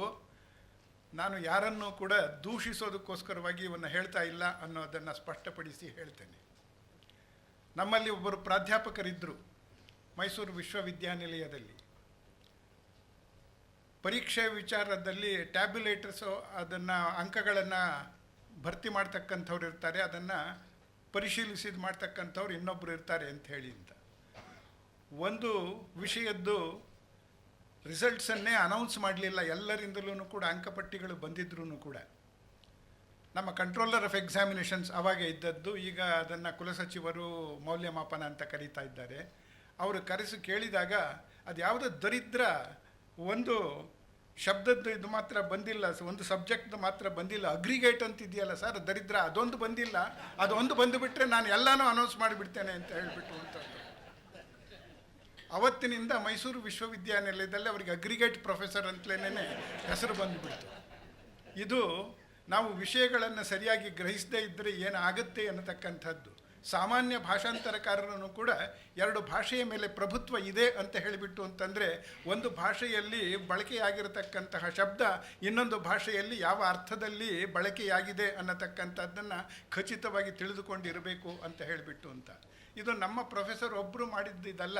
ಅಪ್ಪಾದೊರೈ ಅವರ ಸಬ್ಸ್ಟೆನ್ಸ್ ಆಫ್ ಪಾಲಿಟಿಕ್ಸ್ ಅನ್ನತಕ್ಕಂಥ ಗ್ರಂಥವನ್ನು ನಮ್ಮ ವಿಶ್ವವಿದ್ಯಾನಿಲಯದಲ್ಲಿ ಪ್ರಕಟಿಸಿದ್ದಾರೆ. ನಮ್ಮ ಕಣ್ಣು ತಪ್ಪಿಸಿಬಿಟ್ಟು ಅದರಲ್ಲಿ ಇದೆ, aggregation of individuals constitutes A family, aggregation of families constitutes A community, aggregation of communities constitutes A States, aggregation of States constitutes A nation ಅಂತಂತ ಅಲ್ಲಿ ವಾಕ್ಯ ಇದೆ. ಇವರು ಅಗ್ರಿಗೇಟ್ ಅನ್ನೋದನ್ನು ಅಗ್ರೆಷನ್ ಅಂತ ತೆಗೆದುಕೊಂಡು ಬಿಟ್ಟಿದ್ದಾರೆ. ವ್ಯಕ್ತಿಗಳು ದಾಳಿ ಮಾಡಿದರೆ ಕುಟುಂಬಗಳಾಗುತ್ತವೆ, ಕುಟುಂಬಗಳು ದಾಳಿ ಮಾಡಿದರೆ ಮುಂದಕ್ಕೆ ಇದೇ ರೀತಿಯಲ್ಲಿ ಮುಂದುವರಿಸ್ಕೊಂಡು ಹೋಗಬೇಕಾಗಿದೆ. ನಾನು ಅನೇಕ ನಿದರ್ಶನಗಳನ್ನು ಹೇಳೋದ್ರಿಂದ ಅದನ್ನು ಅಲ್ಲಿಗೆ ನಿಲ್ಲಿಸ್ತೇನೆ. ಅವರು ಯೋಚನೆ ಮಾಡಲಿಲ್ಲ, ವ್ಯಕ್ತಿಗಳು ದಾಳಿ ಮಾಡಿದರೆ ಕುಟುಂಬ ಹೇಗಾಗೋದು ಸಾಧ್ಯ, ಕುಟುಂಬಗಳು ದಾಳಿ ಮಾಡಿದರೆ ಯಾಕೆ ಅಂತ ಮತ್ತೆ ಯೋಚನೆ ಮಾಡ್ತಕ್ಕಂಥದ್ದು. ನಮ್ಮಲ್ಲಿ ಏನು ಅಂತಂತಂದರೆ ಪದವಿಟ್ಟೊಳುಪದೊಂದಗ್ಗಳಿಕೆ ಅಂತ ಕುಮಾರವ್ಯಾಸ ಹೇಳಿದಾನಲ್ಲ, ನಮ್ಮ ಅನೇಕ ಭಾಷಾಂತರಕಾರರು ಇದೇ ತತ್ವವನ್ನು ಯಥಾವತ್ತಾಗಿ ಪಾಲಿಸಿರ್ತಕ್ಕಂಥವ್ರು. ಒಂದು ಸಲ ಬರೆದು ಬಿಟ್ಟ ಮೇಲೆ ಮುಗಿದು ಹೋಯಿತು ಅಂತ ಹೇಳಿಬಿಟ್ಟು ಅಂತೇಳಿ ಬೇರೆ ಬೇರೆ ಕ್ಷೇತ್ರದಲ್ಲಿ ಹೇಗೆ ಬರುತ್ತೆ ಅಂತ ಅನ್ನೋದಕ್ಕೋಸ್ಕರ ನಾನು ಹೇಳ್ತಾ ಇರ್ತೇನೆ. ಜರ್ನಲಿಸಮ್ ವಿಚಾರವನ್ನು ತೆಗೆದುಕೊಳ್ಳಿ. ನಮ್ಮ ವಿಶ್ವೇಶ್ವರ ಭಟ್ರು 3 ಪುಸ್ತಕಗಳನ್ನು ಬರೆದಿದ್ದಾರೆ, ಅದರಲ್ಲಿ ಇವುಗಳನ್ನೆಲ್ಲನೂ ಕೂಡ ಕೊಟ್ಟಿದ್ದಾರೆ. All the sleepers were washed away ಅಂತ ಹೇಳಿಬಿಟ್ಟು ಅಂತಂದರೆ ಮಲಗಿದ್ದವರೆಲ್ಲ ಕೊಚ್ಚಿಕೊಂಡು ಹೊರಟೋದರು ಅಂತ ಹೇಳಿ ಅಂತ ಬರೆದಿದ್ದಾರೆ. ಸ್ಲೀಪರ್ ಅನ್ನತಕ್ಕಂಥದ್ದು ರೈಲ್ವೆ ಹಳಿಗಳನ್ನು ಗಟ್ಟಿಯಾಗಿ ಹಿಡಿದುಕೊಳ್ಳೋದಕ್ಕೆ ಹಾಕಿರ್ತಕ್ಕಂಥ ಅಡ್ಡಪಟ್ಟಿಗಳು ಅನ್ನತಕ್ಕಂಥದ್ದು ಇವರಿಗೆ ಗೊತ್ತಿಲ್ಲ. ಇನ್ನೂ ಭಯಂಕರವಾದದ್ದು ಅಂತಂದರೆ ಲಾಲೂ ಪ್ರಸಾದ್ ಅವರು ಒಂದು ಆದೇಶವನ್ನು ಹೊರಡಿಸಿದರು. ಏನು ಅಂತಂದರೆ special arrangements must be made for berths for ladies in the reservation compartments ಅಂತ ಹೇಳಿ ಅಂತ. ನಿಮ್ಮಲ್ಲಿ ಅನೇಕರು ಊಹಿಸ್ಕೊಂಡು ಬಿಟ್ರಿ ಏನು ಆಗಿರಬಹುದು ಅನಾಹುತ ಅಂತ ಹೇಳಿ ಅಂತ. ಅಲ್ಲಿ ಮಕ್ಕಳನ್ನು ಹೆರುವುದಕ್ಕೆ ಬೇಕಾದ ವಿಶೇಷ ಸಮಸ್ಯೆ ಇದನ್ನು ಕಲ್ಪಿಸಿರಬೇಕು ಅಂತ ಹೇಳಿಬಿಟ್ಟು ಅಂತ. BIRTH ಬರ್ತ್ಗೂ BERTH ಬರ್ತ್ಗೂ ಕೂಡ ಅವರಿಗೆ ವ್ಯತ್ಯಾಸ ಗೊತ್ತಿರಲಿಲ್ಲ. ಇಂಥ ಅನೇಕ ನಿದರ್ಶನಗಳನ್ನು ಅದನ್ನು ಕೊಟ್ಟಿದ್ದಾರೆ. ನೀವು ಕುತೂಹಲಕ್ಕೋಸ್ಕರವಾಗಿ ಅವರನ್ನು ಕೂಡ ಸುದ್ದಿ ಮನೆಯಿಂದ ಅಂತಕ್ಕಂಥ 3 ಸಂಪುಟಗಳನ್ನು ನೋಡಬೇಕು ಅಂತ ಹೇಳಿಬಿಟ್ಟು ಅಂತ ಹೇಳ್ತೇನೆ. ಇಂಟರ್ಪ್ರಿಟೇಷನ್ನಲ್ಲಿ ಸಮಸ್ಯೆಗಳು ಹೇಗೆ ಬರ್ತವೆ ಅಂತ ಹೇಳಿಬಿಟ್ಟು ಅಂತಂತಂದರೆ ರಷ್ಯಾ ಮತ್ತು ಅಮೆರಿಕ ಬಹಳ ಒಂದನ್ನು ವಿರೋಧಿಸ್ತಕ್ಕಂಥ ಸ್ಥಿತಿಯಲ್ಲಿದ್ದಾಗ ಆ ಎರಡೂ ದೇಶಗಳ ಅಧ್ಯಕ್ಷರ ನಡುವೆ ಮಾತುಕತೆ ನಡೆಯುತ್ತೆ. ಆಗ ಅಮೆರಿಕ ಯಾವ ಕ್ರಮವನ್ನು ತೆಗೆದುಕೊಂಡ್ರೆ ರಷ್ಯಾದ ಪಟ್ಟಣಗಳ ಮೇಲೆ ಬಾಂಬುಗಳನ್ನು ಹಾಕ್ತಾರೆ ಅಂತಕ್ಕಂಥದ್ದು, ರಷ್ಯಾ ಅದಕ್ಕೆ ಪ್ರತಿಕ್ರಿಯೆಯಾಗಿ ಕ್ರಮವನ್ನು ತೆಗೆದುಕೊಂಡ್ರೆ ಅಮೆರಿಕದ ಯಾವುದ್ರ ಮೇಲೆ ಹಾಕ್ತಾರೆ ಅಂತ ಅನ್ನೋದನ್ನು ಕೇಳಿದಾಗ ಆ ಭಾಷಾಂತರಕಾರ ಮೂಕನಾಗಿ ಬಿಟ್ಟು ಹೆದರ್ಕೊಂಡು ಬಿಟ್ಟು ಅವನ ಬಾಯಿಂದ ಮಾತೇ ಹೊರಡಲಿಲ್ವಂತೆ. ಅಲ್ಲಿಗೆ ಭಾಷಾಂತರಕಾರನ ಸಮಸ್ಯೆ ಅಂತಂತಂದರೆ ಆ ಮನಸ್ಥಿತಿಯು ಕೂಡ ಹೇಗೆ ಇರಬೇಕು ಅನ್ನತಕ್ಕಂಥದ್ದು. ಇನ್ನೊಂದು ಸಂದರ್ಭದಲ್ಲಿ ಆ ಪ್ರೊಫೆಷನಲ್ ಇಂಟರ್ಪ್ರಿಟರ್ ಸಿಕ್ಕದೇ ಇದ್ದದ್ರಿಂದ ವಿಶ್ವವಿದ್ಯಾನಿಲಯದ ಒಬ್ಬ ಪ್ರಾಧ್ಯಾಪಕರನ್ನು ಕರೆಸಿಬಿಟ್ಟು ನೀವು ಟ್ರಾನ್ಸ್ಲೇಟ್ ಮಾಡಿ ಅಂತ ಹೇಳಿದ್ರಂತೆ. ಫಾರ್ಚುನೇಟ್ಲಿ ಆರ್ ಅನ್ಫಾರ್ಚುನೇಟ್ಲಿ ಅವರು ಶೇಕ್ಸ್ಪಿಯರಿಯನ್ ಪ್ರೊಫೆಸರ್ ಅವರು. ಏನು ಮಾತು ಹೇಳಿದರೂ ಕೂಡ ಅದನ್ನು ಶೇಕ್ಸ್ಪಿಯರನ ನಾಟಕದ ಮಾತಿನಲ್ಲಿ ಉದ್ಧರಿಸೋದು ಅವರ ಅಭ್ಯಾಸ ಆಗಿದ್ದಿದ್ದು. ಅದರಿಂದ ಇಲ್ಲಿ ಸ್ವೀಡನ್ನಿನ ರಾಯಭಾರಿ ಅವರ ಮಧ್ಯೆ ಮಾತುಕತೆ ನಡೀತಾ ಇದ್ದಾಗ ಅಲ್ಲೇನೋ ಕೆಟ್ಟಿದೆ ಅಂತ ಹೇಳಿಬಿಟ್ಟು ಅಂತಂದರೆ something is rotten in the state of Denmark ಅಂತ ಹೇಳಿಬಿಟ್ಟು ಅಂತ ಟ್ರಾನ್ಸ್ಲೇಟ್ ಮಾಡಿದ್ರಂತೆ ಅವರು. ಆಗ ಆತನಿಗೆ ಇಂಗ್ಲೀಷ್ ಬರ್ತಿದ್ದರಿಂದ nothing is rotten in Denmark ಅಂತ ಹೇಳಿಬಿಟ್ಟು ಅಂತ ಆತ ಪ್ರತಿಕ್ರಿಯಿಸ್ದ ಅಂತ ಹೇಳಿಬಿಟ್ಟು ಅಂತ ಹೇಳಿ ಅಂತ. ಆದ್ದರಿಂದ ಬರೀ ವಿದ್ವತ್ತಿದ್ದರೆ ಸಾಲೋದಿಲ್ಲ, ಯಾವ ಸಂದರ್ಭ ಅನ್ನತಕ್ಕಂಥದ್ದು ತಿಳ್ಕೊಂಡಿರಬೇಕು. ಅದರಲ್ಲೂ ಕೂಡ ಇಂಟರ್ಪ್ರಿಟರ್ಸ್ ಆಗಿ ಕೆಲಸ ಮಾಡ್ತಕ್ಕಂಥ ವ್ಯಕ್ತಿಗಳು ಆ ದೇಶದ ಇತಿಹಾಸವನ್ನು ಅರಿತಿರಬೇಕು, ಸಂಸ್ಕೃತಿಯನ್ನು ಅರಿತಿರಬೇಕು, 2 ಭಾಷೆಗಳಲ್ಲಿ ಯಾವ ಶಬ್ದವನ್ನು ಯಾವ ಅರ್ಥದಲ್ಲಿ ಬಳಸ್ತಾರೆ ಅನ್ನತಕ್ಕಂಥದ್ದನ್ನು ನಾವು ಗಮನಿಸಬೇಕು ಅಂತಕ್ಕಂಥದ್ದು. ಅದನ್ನೆಲ್ಲ ವಿಸ್ತರಿಸೋದಕ್ಕೆ ನಾನು ಹೋಗೋದಿಲ್ಲ. ನಾನು ಹೇಳಿದಾಗೆ ಒಂದೊಂದೇ ಉದಾಹರಣೆಯನ್ನು ಕೊಟ್ಟುಕೊಂಡು ಹೋಗ್ತೇನೆ. ಟ್ರಾನ್ಸ್ಲೇಷನ್ ಅಂತ ಹೇಳಿಬಿಟ್ಟು ಅಂತ ಮೆಷಿನ್ ಟ್ರಾನ್ಸ್ಲೇಷನ್ ಅಂತ ಹೇಳಿದಾಗ ಅದರ ಸಮಸ್ಯೆಗಳೇ ಬೇರೆಯಾಗಿರ್ತಕ್ಕಂಥದ್ದು. ನಮ್ಮ ಸಾಮಾನ್ಯವಾಗಿರ್ತಕ್ಕಂಥ ಕೋಶಗಳನ್ನು ಬಳಸಿಕೊಂಡು ನಾವು ಅದನ್ನು ನಿರ್ವಹಿಸೋದಕ್ಕೆ ಸಾಧ್ಯವೇ ಆಗೋದಿಲ್ಲ. ಅದಕ್ಕೆ ಮೈಕ್ರೋ ಗ್ಲಾಸರೀಸ್ ಅಂತ ಹೇಳಿಬಿಟ್ಟು ಅಂತ ಹೇಳಿ ಅಂತ ಕರೀತಕ್ಕಂಥ ಒಂದೊಂದು ವಿಶಿಷ್ಟ ಕ್ಷೇತ್ರದಲ್ಲಿಯೂ ಕೂಡ ಏನು ಶಬ್ದಗಳನ್ನು ಯಾವ ಅರ್ಥದಲ್ಲಿ ಬಳಸ್ತಾರೆ ಅನ್ನತಕ್ಕಂಥದ್ದನ್ನು ಒಳಗೊಂಡಿರ್ತಕ್ಕಂಥದ್ದನ್ನು ಇದಾಗಬೇಕು. ಆಮೇಲೆ ಮಾನವ ಭಾಷಾಂತರಕಾರನಿಗೆ, ಹ್ಯೂಮನ್ ಟ್ರಾನ್ಸ್ಲೇಟರ್ಗೆ ಕೊಡ್ತಕ್ಕಂಥ ರೀತಿಯಲ್ಲಿ ತರಬೇತಿಯನ್ನು ಕೊಟ್ಟರೆ ಆಗೋದಿಲ್ಲ. ಅದಕ್ಕೆ ಬೇರೆ ರೀತಿಯಲ್ಲಿ ಏನೇನೇ ತರಬೇತಿಯನ್ನು ಕೊಡಬೇಕಾಗ್ತದೆ. ಇಲ್ಲದೆ ಹೋದರೆ ಏನೇನೋ ಅನಾಹುತಗಳು ಆಗ್ತದೆ ಅಂತನ್ನೋದಕ್ಕೆ ನೋಡಿ, ನಿಮಗೆಲ್ಲ ಗೊತ್ತಿರ್ತಕ್ಕಂಥ ಒಂದು ವಾಕ್ಯ ಇದೆ, the spirit is willing but the flesh is weak ಅಂತಕ್ಕಂಥ ಮಾತು.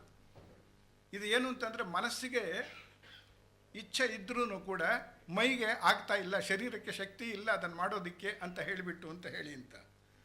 ಅದನ್ನು ಯಂತ್ರ ಭಾಷಾಂತರ ಮಾಡ್ತಂತೆ, the whisky is agreeable but the meat has gone bad ಅಂತ ಹೇಳಿಬಿಟ್ಟು ಅಂತ ಅಗ್ರಿ. ಅದರಿಂದ ಅದರ ಸಮಸ್ಯೆಗಳೇ ಬೇರೆ ಅಂತಕ್ಕಂಥದ್ದು. Out of sight out of mind ಅಂತಕ್ಕಂಥ ಮಾತನ್ನು ಕೇಳಿದ್ದೀರಿ, ಮರ್ತು ಬಿಡ್ತೀವಿ ಜನ, ನಮ್ಮ ಎದುರಿಗೆ ಇಲ್ಲದೆ ಹೋಯ್ತು ಅಂತ ಹೇಳಿಬಿಟ್ಟು ಅಂತಂದರೆ. ಅದನ್ನು ಇನ್ವಿಸಿಬಲ್ ಇಂಬೆಸೈಲ್ ಅಂತ ಹೇಳಿ ಅಂತ. ಔಟ್ ಆಫ್ ಸೈಟ್ ಅಂದರೆ ಕಾಣಿಸ್ತಾ ಇಲ್ಲ ಅಂತ ಹೇಳಿ, ಇಂಬೆಸೈಲ್ ಅಂದರೆ ತಲೆ ನಟ್ಟಿಗಿಲ್ಲ ಅಂತ ಹೇಳಿಬಿಟ್ಟು ಅಂತ ಹೇಳಿ ಅಂತ ಈ ಥರ ಮಾಡ್ತಂತೆ. ಆದ್ದರಿಂದ ಅದಕ್ಕೆ ಕೊಡ್ತಕ್ಕಂಥದ್ದು ಒಂದೇ ಶಬ್ದ ಬಂತು ಅಂತಂದರೆ, ಈ ಕ್ಷೇತ್ರದಲ್ಲಿ ಇದನ್ನು ಬಳಸಿದರೆ ಈ ಅರ್ಥದಲ್ಲಿ ಬಳಸಬೇಕು, ಈ ವಿಜ್ಞಾನಕ್ಕೆ ಸಂಬಂಧಪಟ್ಟ ಹಾಗೆ, ಈ ಜ್ಞಾನ ಶಾಖೆಗೆ ಸಂಬಂಧಪಟ್ಟ ಹಾಗೆ ಅಂತ ವಿವರಗಳನ್ನೆಲ್ಲ ಕೊಡಬೇಕಾಗತ್ತೆ. ಅದನ್ನೇ ತಾರಕೇಶ್ವರರವರು ತಮ್ಮ ಇದರಲ್ಲಿ ಸೂಚಿಸಿದರು. ಮೊದಲು ಪ್ರೊಡಕ್ಷನ್ ಆಫ್ ಟೆಕ್ಸ್ಟ್ ಬುಕ್ಸ್ ಅಂತ ಹೇಳಿಬಿಟ್ಟು ಅಂತ 1970ನೇ ಇಸ್ವಿಯಿಂದ 10 ವರ್ಷಗಳ ಕಾಲ ಆ ಯೋಜನೆ ಮುಂದುವರಿಯಿತು. ಕರ್ನಾಟಕ ವಿಶ್ವವಿದ್ಯಾಲಯದಲ್ಲಿ ವೃಷಭೇಂದ್ರ ಸ್ವಾಮಿಗಳು, ಅನಂತರದಲ್ಲಿ ಚನ್ವೀರ್ ಕಣವಿ ಅವರದ್ರ ನೇತೃತ್ವವನ್ನು ವಹಿಸಿದ್ರು. 125ಕ್ಕೂ ಹೆಚ್ಚು ಪುಸ್ತಕಗಳನ್ನು ಅವರು ತಂದರು. ಮೈಸೂರು ವಿಶ್ವವಿದ್ಯಾನಿಲಯ 250ಕ್ಕೂ ಹೆಚ್ಚು ಪುಸ್ತಕಗಳನ್ನು ತಂತು. ಅನಂತರದಲ್ಲಿ ಆ ಯೋಜನೆ ನಿಂತೋಯಿತು. ಇತ್ತೀಚೆಗೆ ನಾಲೆಡ್ಜ್ ಕಮಿಷನ್ ಅವರು ಶಿಫಾರಸು ಮಾಡಿದ ರೀತಿಯಲ್ಲಿ ನ್ಯಾಷನಲ್ ಟ್ರಾನ್ಸ್ಲೇಷನ್ ಮಿಷನ್ ಅನ್ನತಕ್ಕಂತಹ ಒಂದು ಯೋಜನೆ ಕಳೆದ 7-8 ವರ್ಷಗಳಿಂದ ಅಸ್ತಿತ್ವದಲ್ಲಿದೆ. ಅದರ ಅಡ್ವೈಸರಿ ಕಮಿಟಿಯಲ್ಲೂ ಕೂಡ ನಾನು ಇದ್ದೆ. ಅದು ಎಲ್ಲ ಭಾಷೆಗಳಲ್ಲಿ 22 ಭಾಷೆಗಳಲ್ಲಿ ಈ ಜ್ಞಾನದ ಪಠ್ಯಪುಸ್ತಕಗಳನ್ನು, ನಾಲೆಡ್ಜ್ ಟೆಕ್ಸ್ಟ್ ಬುಕ್ಸ್ ಅಂತ ಹೇಳಿ ಅಂತ ಕರೀತಾರೆ, ಅವುಗಳನ್ನು ಒದಗಿಸ್ತಕ್ಕಂಥ ಕೆಲಸ ಮಾಡಬೇಕು ಅಂತ ಹೇಳಿ ಅಂತ. ಇದಕ್ಕೆ ಮೂಲಭೂತವಾಗಿರ್ತಕ್ಕಂಥದ್ದು ಏನು ಅಂತಂತಂದರೆ, ಈ ಜ್ಞಾನ ವಿಜ್ಞಾನದ ಕ್ಷೇತ್ರಗಳಲ್ಲಿ ಭಾಷೆಯನ್ನು ಬಳಸ್ತಕ್ಕಂಥ ರೀತಿ ಒಂದಿದೆ. ತಾರಕೇಶ್ವರ್ ಒಂದು 10 ನಿಮಿಷ ಜಾಸ್ತಿ ತೆಗೆದುಕೊಳ್ತೇನೆ ನಾನು. ಅದನ್ನು ಜಾರ್ಗನ್ ಅಂತ ಹೇಳಿಬಿಟ್ಟು ಅಂತ ಒಂದು ಕರಿತೇವೆ. ಇನ್ನೊಂದು ಟೆಕ್ನಿಕಲ್ ಟರ್ಮಿನಾಲಜಿ ಅಂತ. ಟೆಕ್ನಿಕಲ್ ಟರ್ಮಿನಾಲಜಿಗೆ ಸಂಬಂಧಪಟ್ಟ ಹಾಗೆ commission for scientific and technical terminology ಅನ್ನತಕ್ಕಂತಹ ಸಂಸ್ಥೆ ಎಲ್ಲ A to Z, ಆಲ್ಜಿಬ್ರಾದಿಂದ ಹಿಡಿದು ಝೂಆಲಜಿಯವರೆಗೆ ಎಲ್ಲ ವಿಷಯಗಳಿಗೆ ಸಂಬಂಧಪಟ್ಟ ಹಾಗೆ ಪಾರಿಭಾಷಿಕ ಶಬ್ದಕೋಶಗಳನ್ನು ನಿರ್ಮಿಸಿಕೊಟ್ಟಿದೆ. ಅದನ್ನು ಪ್ರಾಂತೀಯ ಭಾಷೆಗಳಿಗೂ ಕೂಡ ಅಳವಡಿಸಿಕೊಳ್ತಕ್ಕಂಥ ಕೆಲಸವನ್ನು ಮಾಡಬೇಕು ಅಂತ ಹೇಳಿ ಅಂತ ಆ ಕೆಲಸವೂ ಕೂಡ ಮುಂದುವರಿದಿದೆ ಅಂತ ಹೇಳೋದಕ್ಕೆ ಇಷ್ಟಪಡ್ತೇನೆ. ಆಮೇಲೆ ಮೈಸೂರು ವಿಶ್ವವಿದ್ಯಾನಿಲಯ, ಕರ್ನಾಟಕ ವಿಶ್ವವಿದ್ಯಾನಿಲಯ, ಇತ್ತೀಚೆಗೆ ಕನ್ನಡ ವಿಶ್ವವಿದ್ಯಾನಿಲಯ ಅನೇಕ ಪಾರಿಭಾಷಿಕ ಪದಕೋಶಗಳನ್ನು ತಂದಿದೆ ಅನ್ನತಕ್ಕಂಥದ್ದು. ಆಮೇಲೆ ಬಹಳ ಮಹತ್ವದ ಗ್ರಂಥಗಳನ್ನು ತರ್ತಕ್ಕಂಥ ಕೆಲಸವನ್ನು ಕುವೆಂಪು ಭಾಷಾ ಭಾರತಿ ಅಧ್ಯಕ್ಷನಾಗಿದ್ದಂತಹ ಸಂದರ್ಭದಲ್ಲಿ ವಿಲ್ಡ್ಯೂರ್ಯಾಂಟ್ನ ಸ್ಟೋರಿ ಆಫ್ ಸಿವಿಲೈಸೇಷನ್ ಅನ್ನತಕ್ಕಂಥದ್ದು ಒಂದೊಂದು ಸಂಪುಟವೂ ಕೂಡ ಅದು 1000 ಪುಟಗಳಿಗೆ ಕಡಿಮೆ ಇಲ್ಲದೆ ಇರತಕ್ಕಂತಹ ಸಂಪುಟ. ಜಾಗತಿಕ ಇತಿಹಾಸವನ್ನು, ಸಂಸ್ಕೃತಿಯ ಇತಿಹಾಸವನ್ನು ನಮ್ಮ ಮುಂದೆ ತೆರೆದಿಡ್ತಕ್ಕಂಥ ಅಂಥ ಇನ್ನೊಂದು ಗ್ರಂಥ ಇಲ್ಲ ಅಂತ ಹೇಳಿಬಿಟ್ಟು, ಅದು ಇಂಗ್ಲೀಷ್ ಮತ್ತು ಸ್ಪ್ಯಾನಿಷ್ ಭಾಷೆಯಲ್ಲಿ ಬಿಟ್ಟರೆ ಇನ್ಯಾವ ಭಾಷೆಯಲ್ಲೂ ಲಭ್ಯವಿಲ್ಲ. ಅದನ್ನು ನಾವು ಕನ್ನಡದಲ್ಲಿ ತರ್ತಕ್ಕಂಥ ಪ್ರಯತ್ನವನ್ನು ಮಾಡಿದ್ವಿ.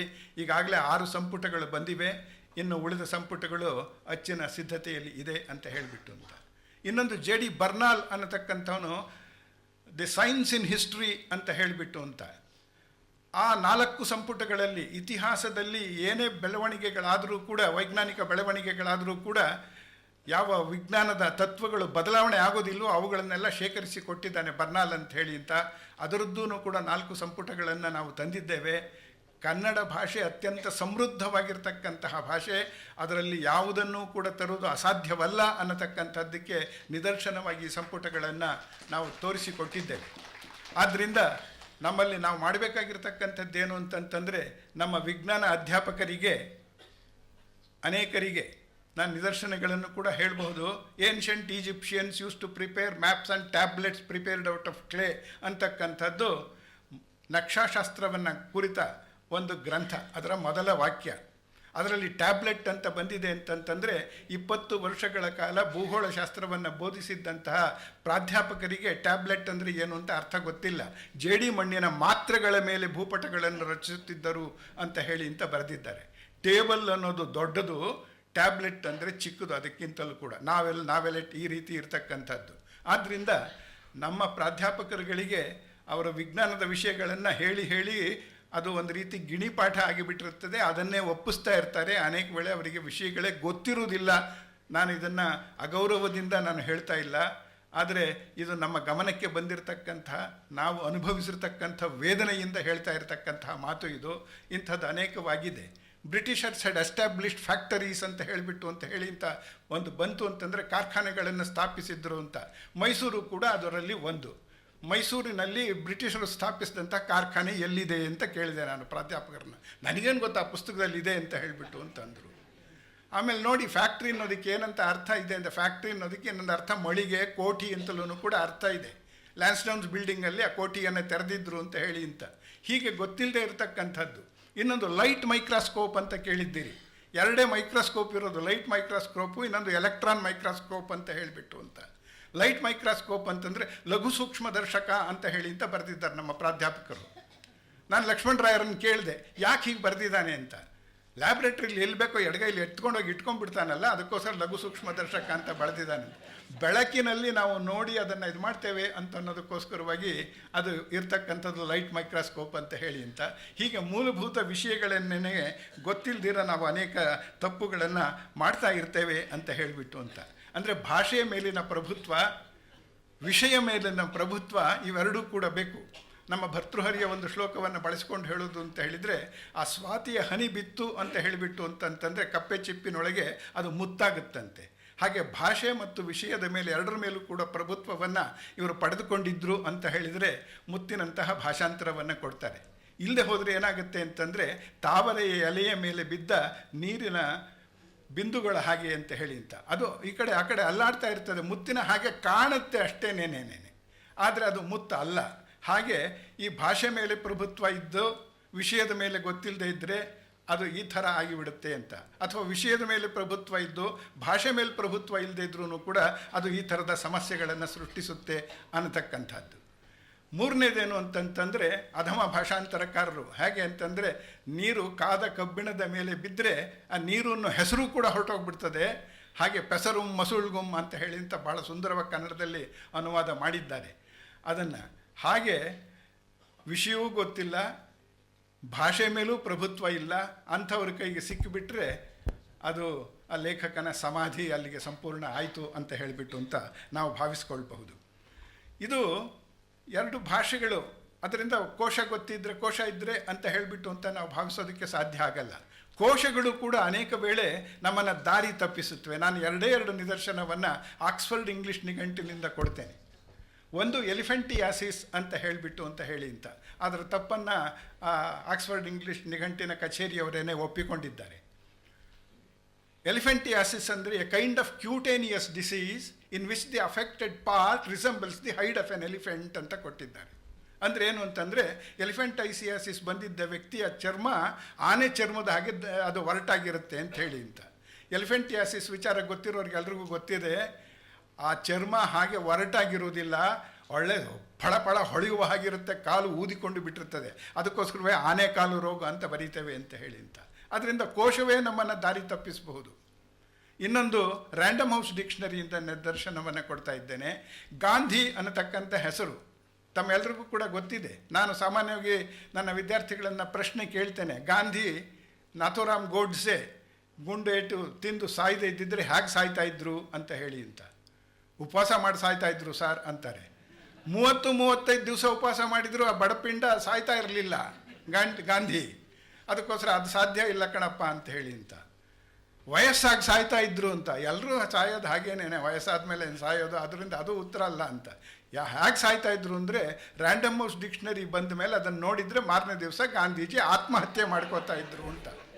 ಯಾಕೆಂದರೆ ಗಾಂಧಿ ಅಂತ ಅನ್ನೋ ಶಬ್ದಕ್ಕೆ ಅರ್ಥವನ್ನು ಕೊಟ್ಟಿದ್ದಾರೆ ಹಿಂದೂ ರಿಲಿಜಿಯಸ್ ಲೀಡರ್ ಅಂತ ಹೇಳಿ ಅಂತ. ಒಬ್ಬ ಮಠಾಧಿಪತಿಯನ್ನು ಮಾಡಿ ಹಾಕಿಬಿಟ್ಟಿದ್ದಾರೆ ಗಾಂಧೀಜಿಯನ್ನು. ಆದ್ದರಿಂದ ಕೋಶಗಳು ಕೂಡ ನಮಗೆ ಅನೇಕ ವೇಳೆ ದಾರಿ ತಪ್ಪಿಸ್ತವೆ. ಆ ಕೋಶದಲ್ಲಿ ಇಲ್ಲದೆ ಇರತಕ್ಕಂಥ ಶಬ್ದಗಳು ಕೂಡ ಇರ್ತವೆ. ಆಗ ನಾವು ಇದನ್ನು ಮಾಡಬಹುದು. ಅಂಥ ನಿದರ್ಶನಗಳನ್ನು ನಾನು ಇಲ್ಲಿ ಲಂಬಿಸಿಕೊಂಡು ಹೋಗೋದಿಲ್ಲ. ಅದರಿಂದ ಇದು ಎರಡನೇ ಸಮಸ್ಯೆ ಅಂತ ಹೇಳಿಬಿಟ್ಟು ಅಂತ. ಮೂರನೇದು ಈ ಕಲ್ಚರಲ್ ಪ್ರಾಬ್ಲಮ್ಸ್ ಅಂತ ಹೇಳ್ತೇವೆ. ನಮ್ಮ ಭಾರತೀಯ ಸಂಸ್ಕೃತಿಯನ್ನು ಬೇರೆ ಕಡೆ ಕೊಡಬೇಕಾದ್ರೆ ಅಥವಾ ಪಾಶ್ಚಾತ್ಯ ಸಂಸ್ಕೃತಿಯನ್ನು ನಾವು ಅದು ಮಾಡಿಕೊಳ್ಬೇಕು ಅಂತಂದರೆ ನಮ್ಮಲ್ಲಿ ತೀರ್ಥ ಅಂತೇವೆ, ಪ್ರಸಾದ ಅಂತೀವಿ, ಪ್ರದಕ್ಷಿಣೆ ಅಂತೇವೆ, ರೊಟ್ಟಿ ಅಂತೀವಿ, ದೋಸೆ ಅಂತೀವಿ. ರೊಟ್ಟಿ ದೋಸೆಗೆಲ್ಲ ಇಂಗ್ಲೀಷ್ನಲ್ಲಿ ಕೇಕ್ ಅಂತಲೇ ನಾವು ಬಳಸ್ತಕ್ಕಂಥದ್ದು. ಅವನು ಕೇಕ್ ಕಟ್ ಮಾಡ್ದ ಅಂತ ಹೇಳಿ ಇಂಥ ಇಂಗ್ಲೀಷ್ನಲ್ಲಿ ಇದ್ದರೆ ದೋಸೆಯನ್ನು ತುಂಡರಿಸಿದ ಅಂತ ಹೇಳಿ ನೀವು ಮಾಡ್ತೀರೋ ಅಥವಾ ರೊಟ್ಟಿಯನ್ನು ಮುರಿದ ಅಂತ ಮಾಡ್ತೀರೋ, ಏನು ಮಾಡ್ತೀರಿ ನೀವು? ಈ ಥರದ ಸಮಸ್ಯೆಗಳು ನಮಗೆ ಬರ್ತದೆ.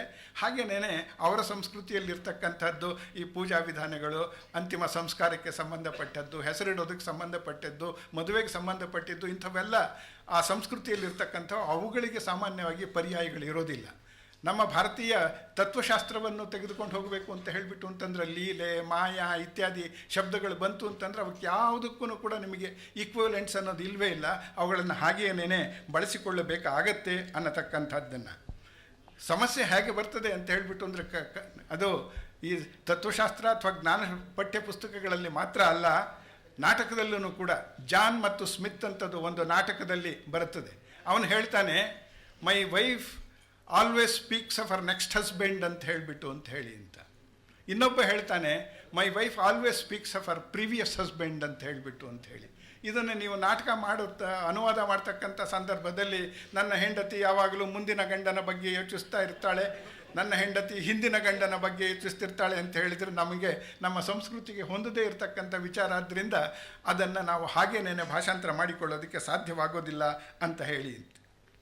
ಈ ಥರದಲ್ಲಿ ಸಮಸ್ಯೆಗಳು ಇರ್ತವೆ.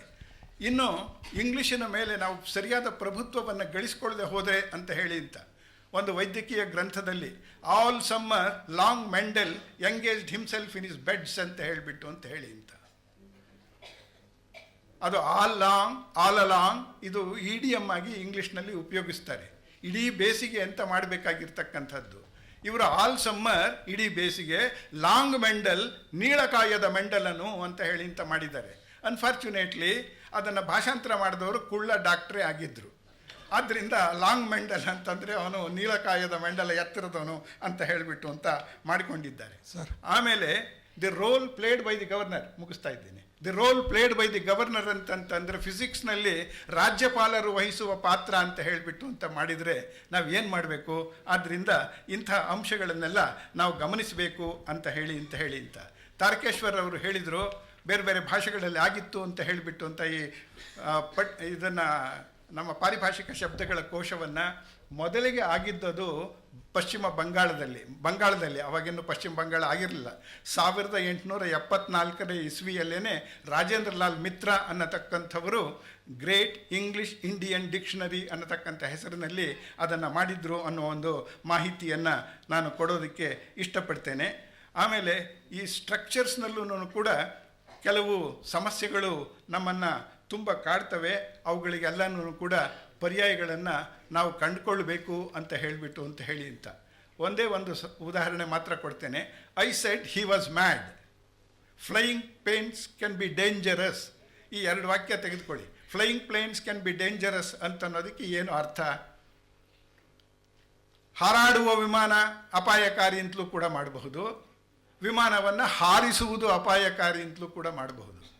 ಹಾಗೆಯೇ I said he was mad ಅಂತ ಹೇಳಿಬಿಟ್ಟು ಅಂತಂದರೆ ಯಾರು ಹುಚ್ಚ ಅನ್ನೋದೇ ನಮಗೆ ಗೊತ್ತಾಗೋದಿಲ್ಲ. I said he was mad, ಅವನು ಹೇಳ್ದ ಐ ವಾಸ್ ಮ್ಯಾಡ್ ಅಂತ, ನಾನು ಹುಚ್ಚ. ಐ ಸೆಡ್, ನಾನು ಹೇಳಿದೆ ಹಿ ವಾಸ್ ಮ್ಯಾಡ್, ಅವನು ಹುಚ್ಚ ಅಂತಂದರೆ ನೋಡಿ ಈ ಥರದ ಸಮಸ್ಯೆಗಳು ಬರ್ತದೆ. I saw her, he saw her peeping through the window ಅಂತ ಹೇಳಿಬಿಟ್ಟು ಅಂತ ಹೇಳಿ ಅಂತ. ಇಲ್ಲಿ ಯಾರು ಪೀಪಿಂಗ್ ಮಾಡ್ತಾ ಇರೋದು? he saw her peeping through the window no, he saw her peeping through the window no. ನೋಡಿ ಈ ಥರದ ಸಮಸ್ಯೆಗಳೆಲ್ಲ ಬರ್ತದೆ. ಆದ್ದರಿಂದ ಈ ಪಾರಿಭಾಷಿಕ ಶಬ್ದಗಳ ಸಮಸ್ಯೆ, ಕೋಶಗಳ ಸಮಸ್ಯೆ, ಇವುಗಳನ್ನೆಲ್ಲವನ್ನು ಕೂಡ ನಾವು ಇದು ಮಾಡಬೇಕಾಗ್ತದೆ. ಇಡಿಯಮ್ಸನ್ನು ಅವುಗಳನ್ನೆಲ್ಲವನ್ನು ಕೂಡ ತೆಗೆದುಕೊಳ್ಬೇಕು.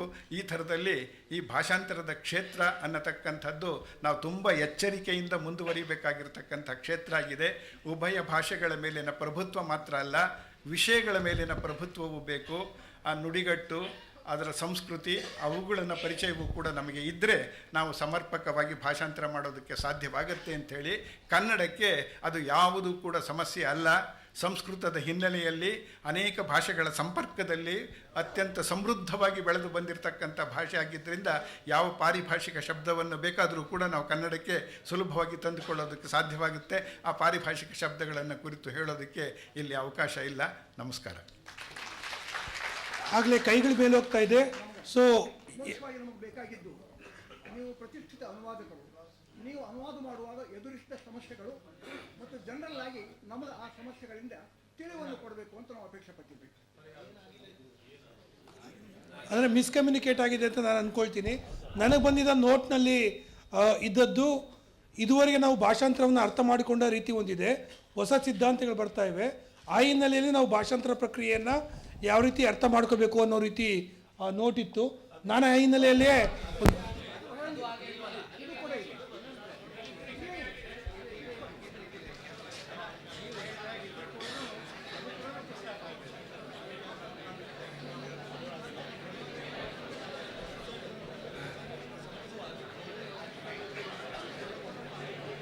ನೋಟ್ಗೂ ಇದಕ್ಕೂ ಟೈಟಲ್ಗೂ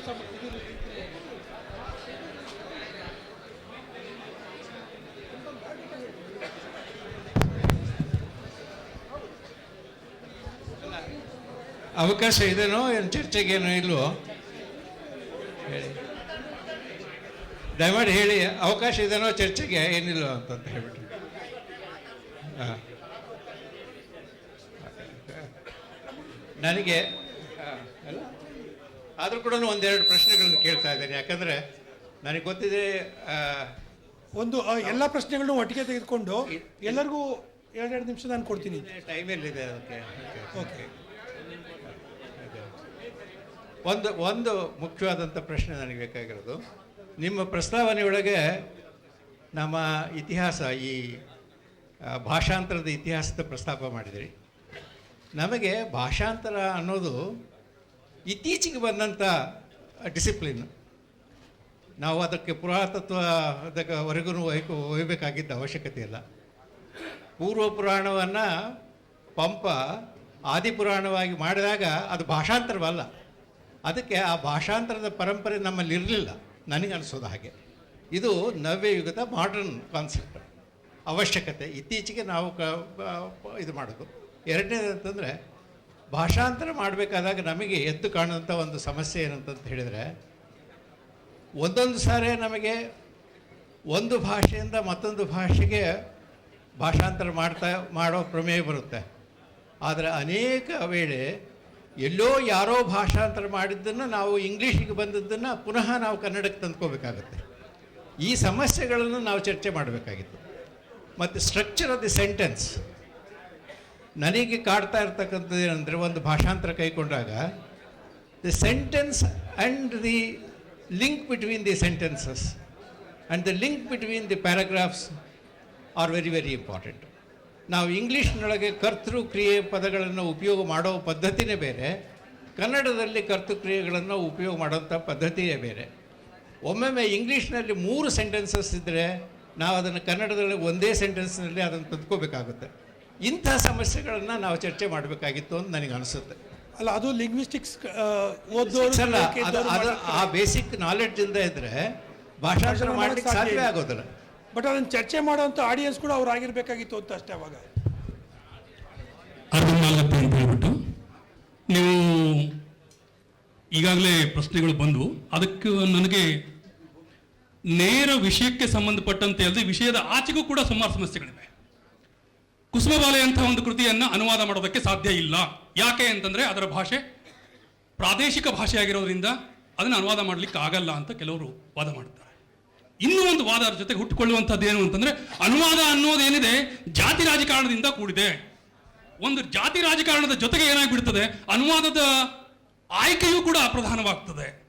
ಯಾರು ಆಯ್ಕೆ ಮಾಡ್ಕೊಳ್ತಾರೆ, ಎಂಥ ಕೃತಿ ಆಯ್ಕೆ ಮಾಡ್ಕೊಳ್ತಾರೆ. ಬಹುಶಃ ಇಂತಹ ಪ್ರಶ್ನೆಗಳನ್ನು ಎತ್ಕೊಂಡ್ಬಿಟ್ಟು ಚರ್ಚೆ ಮಾಡಿದರೆ ಚರ್ಚೆಯ ಸ್ವರೂಪವೇ ಬೇರೆ ಆಗ್ತಿತ್ತೇನೋ ಅಂತ ಅನ್ಸುತ್ತೆ. ಬರೀ ನಾವು ಟೆಕ್ಸ್ಟ್ ಓರಿಯೆಂಟೆಡ್ ಅಥವಾ ಸಣ್ಣ ಪುಟ್ಟ ಸಮಸ್ಯೆಗಳನ್ನೇ ದೊಡ್ಡ ಸಮಸ್ಯೆಗಳನ್ನಾಗಿ ಬಿಂಬಿಸೋದಕ್ಕಿಂತ ಟೆಕ್ಸ್ಟಿನ ಒಂದು ಟೆಕ್ಸ್ಟನ್ನು ಮುಂದೆ ಇಟ್ಕೊಂಡ್ಬಿಟ್ಟು ಮಾತನಾಡಿದರೆ, ಅಥವಾ ಭಿನ್ನ ಟೆಕ್ಸ್ಟ್ಗಳನ್ನು ಇಟ್ಕೊಂಡ್ಬಿಟ್ಟು ಮಾತನಾಡಿದರೆ, ಅಥವಾ ಪ್ರಾದೇಶಿಕ ಜೊತೆಗೆ ಮಾತನಾಡಿದರೆ ಹೆಚ್ಚು ಅನುಕೂಲ ಆಗ್ತಿತ್ತೇನೋ ಅಂತ ಅನಿಸುತ್ತೆ.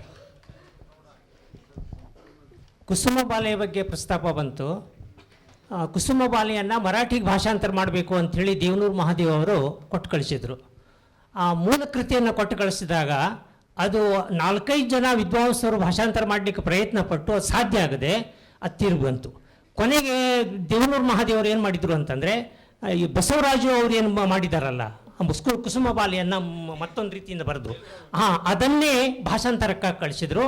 ಆಮೇಲೆ ಅದು ಸರಿಯಾಗಿ ಭಾಷಾಂತರ ಆಗಿ ಬಂತು. ಇದು ಒಂದು ಭಾಗ. ಎರಡನೇದು, ಸೃಜನಶೀಲ ಕೃತಿಗಳನ್ನು ಭಾಷಾಂತರ ಮಾಡಬೇಕಾದ್ರೆ ಪ್ರತಿಭೆ ಬೇಕು. ಸಂಶೋಧನಾ ಕೃತಿಗಳನ್ನು ಭಾಷಾಂತರ ಮಾಡಬೇಕಾದ್ರೆ ಪ್ರತಿಭೆ ಜೊತೆಗೆ ಶ್ರಮ ಕೂಡ ಬೇಕು. ನಾನು ವಿಠಲ್ ಒಂದು ಮಹಾಸಮನ್ವಯನ ಭಾಷಾಂತರ ಮಾಡಬೇಕಾದ್ರೆ ಒಂದು ಚಾಪ್ಟರ್ನ ಮಾಡಿಕೊಂಡು ಕಲಬುರಗಿಯವ್ರ ಕಡೆ ಹೋದೆ. ಅವರು ಮೂಲ ಮತ್ತು ನನ್ನ ಭಾಷಾಂತರ ಎರಡು ನೋಡಿದರು.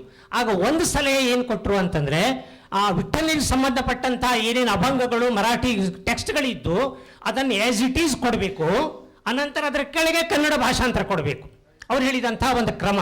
ನಾನೇನು ಬರ್ತಾ ಇದ್ದೆ ಅಂತಂದರೆ, ಮೂಲ ಮರಾಠಿ ಇಟ್ಕೊಂಡು ನೇರವಾಗಿ ಭಾಷಾಂತರ ಮಾಡಿಬಿಡ್ತಾ ಇದ್ದೆ. ಇದು ಸಂಶೋಧನಾ ಕೃತಿಯಲ್ಲಿ ಈ ರೀತಿ ಬರಬಾರ್ದು ಅಂತಂದ್ರು ಅವರು. ಹೀಗಾಗಿ ನಾಥ ಪಂಥ ಭಾಷಾಂತರ ಮಾಡಬೇಕಾದ್ರೂ ಕೂಡ ಅದೇ ಸಮಸ್ಯೆ ಬಂತು. ಅಲ್ಲಿ ಗೋರಖ್ ಬಾನಿ ಎನ್ನುವಂಥ ಭಾಷೆಯನ್ನು ಬಳಸಿದ್ದಾರೆ ರಾಜೀವ್ ಡೇರಿಯವರು. ಗೋರಖ್ ಬಾನಿಯ ಭಾಷೆ ನಾನು ಬಹಳಷ್ಟು ಹಿಂದಿ ವಿದ್ವಾಂಸರಿಗೆ ಕೇಳಿದೆ, ಬಹಳ ಜನರಿಗೆ ಗೊತ್ತಾಗಲಿಲ್ಲ. ಕೊನೆಗೆ ಕುಸ್ತೂರ್ ಅವ್ರ ಜೊತೆಗೆ ಸಂಪರ್ಕ ಮಾಡಿದಾಗ ಅವ್ರಿಗೆ ಉರ್ದು ಭಾಷೆ ಗೊತ್ತಿತ್ತು, ನಾಥ ಪಂಥದ ಅಧ್ಯಯನ ಮಾಡಿದ್ರು. ಅವರಿಂದ ನಾನು ಆ ಭಾಷಾಂತರವನ್ನು ಹೇಗೆ ಮಾಡಬೇಕು ಅನ್ನೋದನ್ನು ಕಲ್ತ್ಕೊಂಡೆ. ಅಂದರೆ ಇವು ಕೆಲವು ಸಮಸ್ಯೆಗಳು. ಆಮೇಲೆ ಇದ್ರ ಜೊತೆಗೆ ಒಂದೆರಡು ವಿಚಾರಗಳನ್ನು ಹೇಳ್ತೇನೆ. ಒಂದು, ನಾಮದೇವ್ ಢಸಾಳ್ ಎನ್ನುವಂಥ ಒಬ್ಬ ಶ್ರೇಷ್ಠ ಕವಿ ಮರಾಠಿ ಒಳಗಿದ್ದಾನೆ. ಅವನು ಗೋಲಿಪೀಠ ಎನ್ನುವಂತಹ ಒಂದು ಶ್ರೇಷ್ಠ ಕವನ ಸಂಕಲನ ತಂದಿದ್ದಾನೆ. ಅದು ಸಂಪೂರ್ಣ ಕಾಮಾಟಿಪುರದ ವೇಶ್ಯಾವಾಟಿಗೆ ಸಂಬಂಧಪಟ್ಟದ್ದು. ವಿಜಯ್ ತೆಂಡೂಲ್ಕರ್ ಅವರು ಆ ಪುಸ್ತಕವನ್ನು, ಆ ಕವಿತೆಯನ್ನು ಓದಿ ಏನು ಹೇಳಿದ್ರು ಅಂತಂದರೆ, ಈ ಕವಿತೆ ಒಳಗೆ ಬಂದಂಥ ಶಬ್ದಗಳನ್ನು ಅರ್ಥ ಹುಡುಕಬೇಕಾದ್ರೆ ಈ ನಿಘಂಟು ಸಾಲೋದಿಲ್ಲ, ಈ ನಿಘಂಟುಗಳ ಆಚೆಗೂ ಕೂಡ ಹೋಗಬೇಕು. ಎಲ್ಲಿ ಹೋಗಬೇಕು ಅಂತಂದರೆ, ಗೋಲಿಪೀಠದ ವೇಶ್ಯಾವಾಟಿಕೆಗೆ ಹೋದರೆ ಆ ಶಬ್ದಗಳು ಸಿಗ್ತವೆ. ಹೀಗಾಗಿ ನನಗೆ ನಾಮದೇವ್ ಢಸಾಳ್ ಭಾಷಾಂತರ ಮಾಡೋದು ಇವತ್ತಿಗೂ ಕೂಡ ಸಾಧ್ಯ ಆಗಿಲ್ಲ. ಅದೇ ರೀತಿ ಝಾಡಾಝಡ್ತಿ ಅಂಥೇಳಿ ವಿಶ್ವಾಸ್ ಪಾಟೀಲ್ ಅವರ ಒಂದು ಕಾದಂಬರಿ ಇದೆ. ಆ ಝಾಡಾಝಡ್ತಿ ಅಂತಂದರೆ ಆ ಗಿಡಗಳಿಂದ ಆಗುವಂತಹ ಸಮಸ್ಯೆಗಳಿಗೆ ಝಾಡಾಝಡ್ತಿ ಅಂತ ಕೊಡ್ತಾರೆ. ಕನ್ನಡದಲ್ಲಿ ಏನು ಬರಿಬೇಕು ಅಂದರೆ, ಕೊಯ್ನಾ ಡ್ಯಾಮನ್ನು ಕಟ್ಟಬೇಕಾದ್ರೆ ಅಲ್ಲಿ ಆದಂಥ ಮುಳುಗಡೆ ಸಮಸ್ಯೆಗಳಿಗೆ ಸಂಬಂಧಪಟ್ಟಂತೆ ಅವರು ಆ ಕಾದಂಬರಿಗೆ ಬರೆದ್ರು. ನನಗೆ ಬಹಳ ಸಮಸ್ಯೆ ಬಂತು. ಝಾಡಾಝಡ್ತಿಗೆ ಈಕ್ವಲೆಂಟ್ ಆದಂಥ ಕನ್ನಡ ಶಬ್ದ ನನಗೆ ಸಿಗಲೇ ಇಲ್ಲ. ಇದ್ರ ನಾನು ಈ ರೀತಿ ಚರ್ಚೆ ಮಾಡಬೇಕಾದ್ರೆ ಒಮ್ಮೆ ಶ್ರೀರಾಮ್ ಇಟ್ಟಣ್ಣ ಅವ್ರು ಭೇಟಿಯಾದರು. ನಾನು ಅವ್ರಿಗೆ ಹೇಳಿದೆ, ಈ ಹಿನ್ನೆಲೆಗಳನ್ನು ಕೊಟ್ಟಾಗ ಅವ್ರೇನಂದ್ರು, ಜಾನಪದ ಇದರೊಳಗೆ ನೆಲವೆದ್ದು ಬಡಿಯಿತು ಎನ್ನುವಂಥ ಒಂದು ಶಬ್ದ ಇದೆ, ಅದನ್ನು ಬೇಕಾದ್ರೆ ನೀವು ಬಳಸಬಹುದು ಅಂತಂದರು. ಅವರು ಆ ಸಲಹೆ ಕೊಟ್ಟು ಕೂಡಲೇ ಝಾಡಾಝಡ್ತಿಗೆ ಈಕ್ವಲೆಂಟ್ ಆಗಿ ನಾನು ಆ ನೆಲವೆದ್ದು ಬಡಿಯಿತು ಅಂತ ಬರೆದೆ.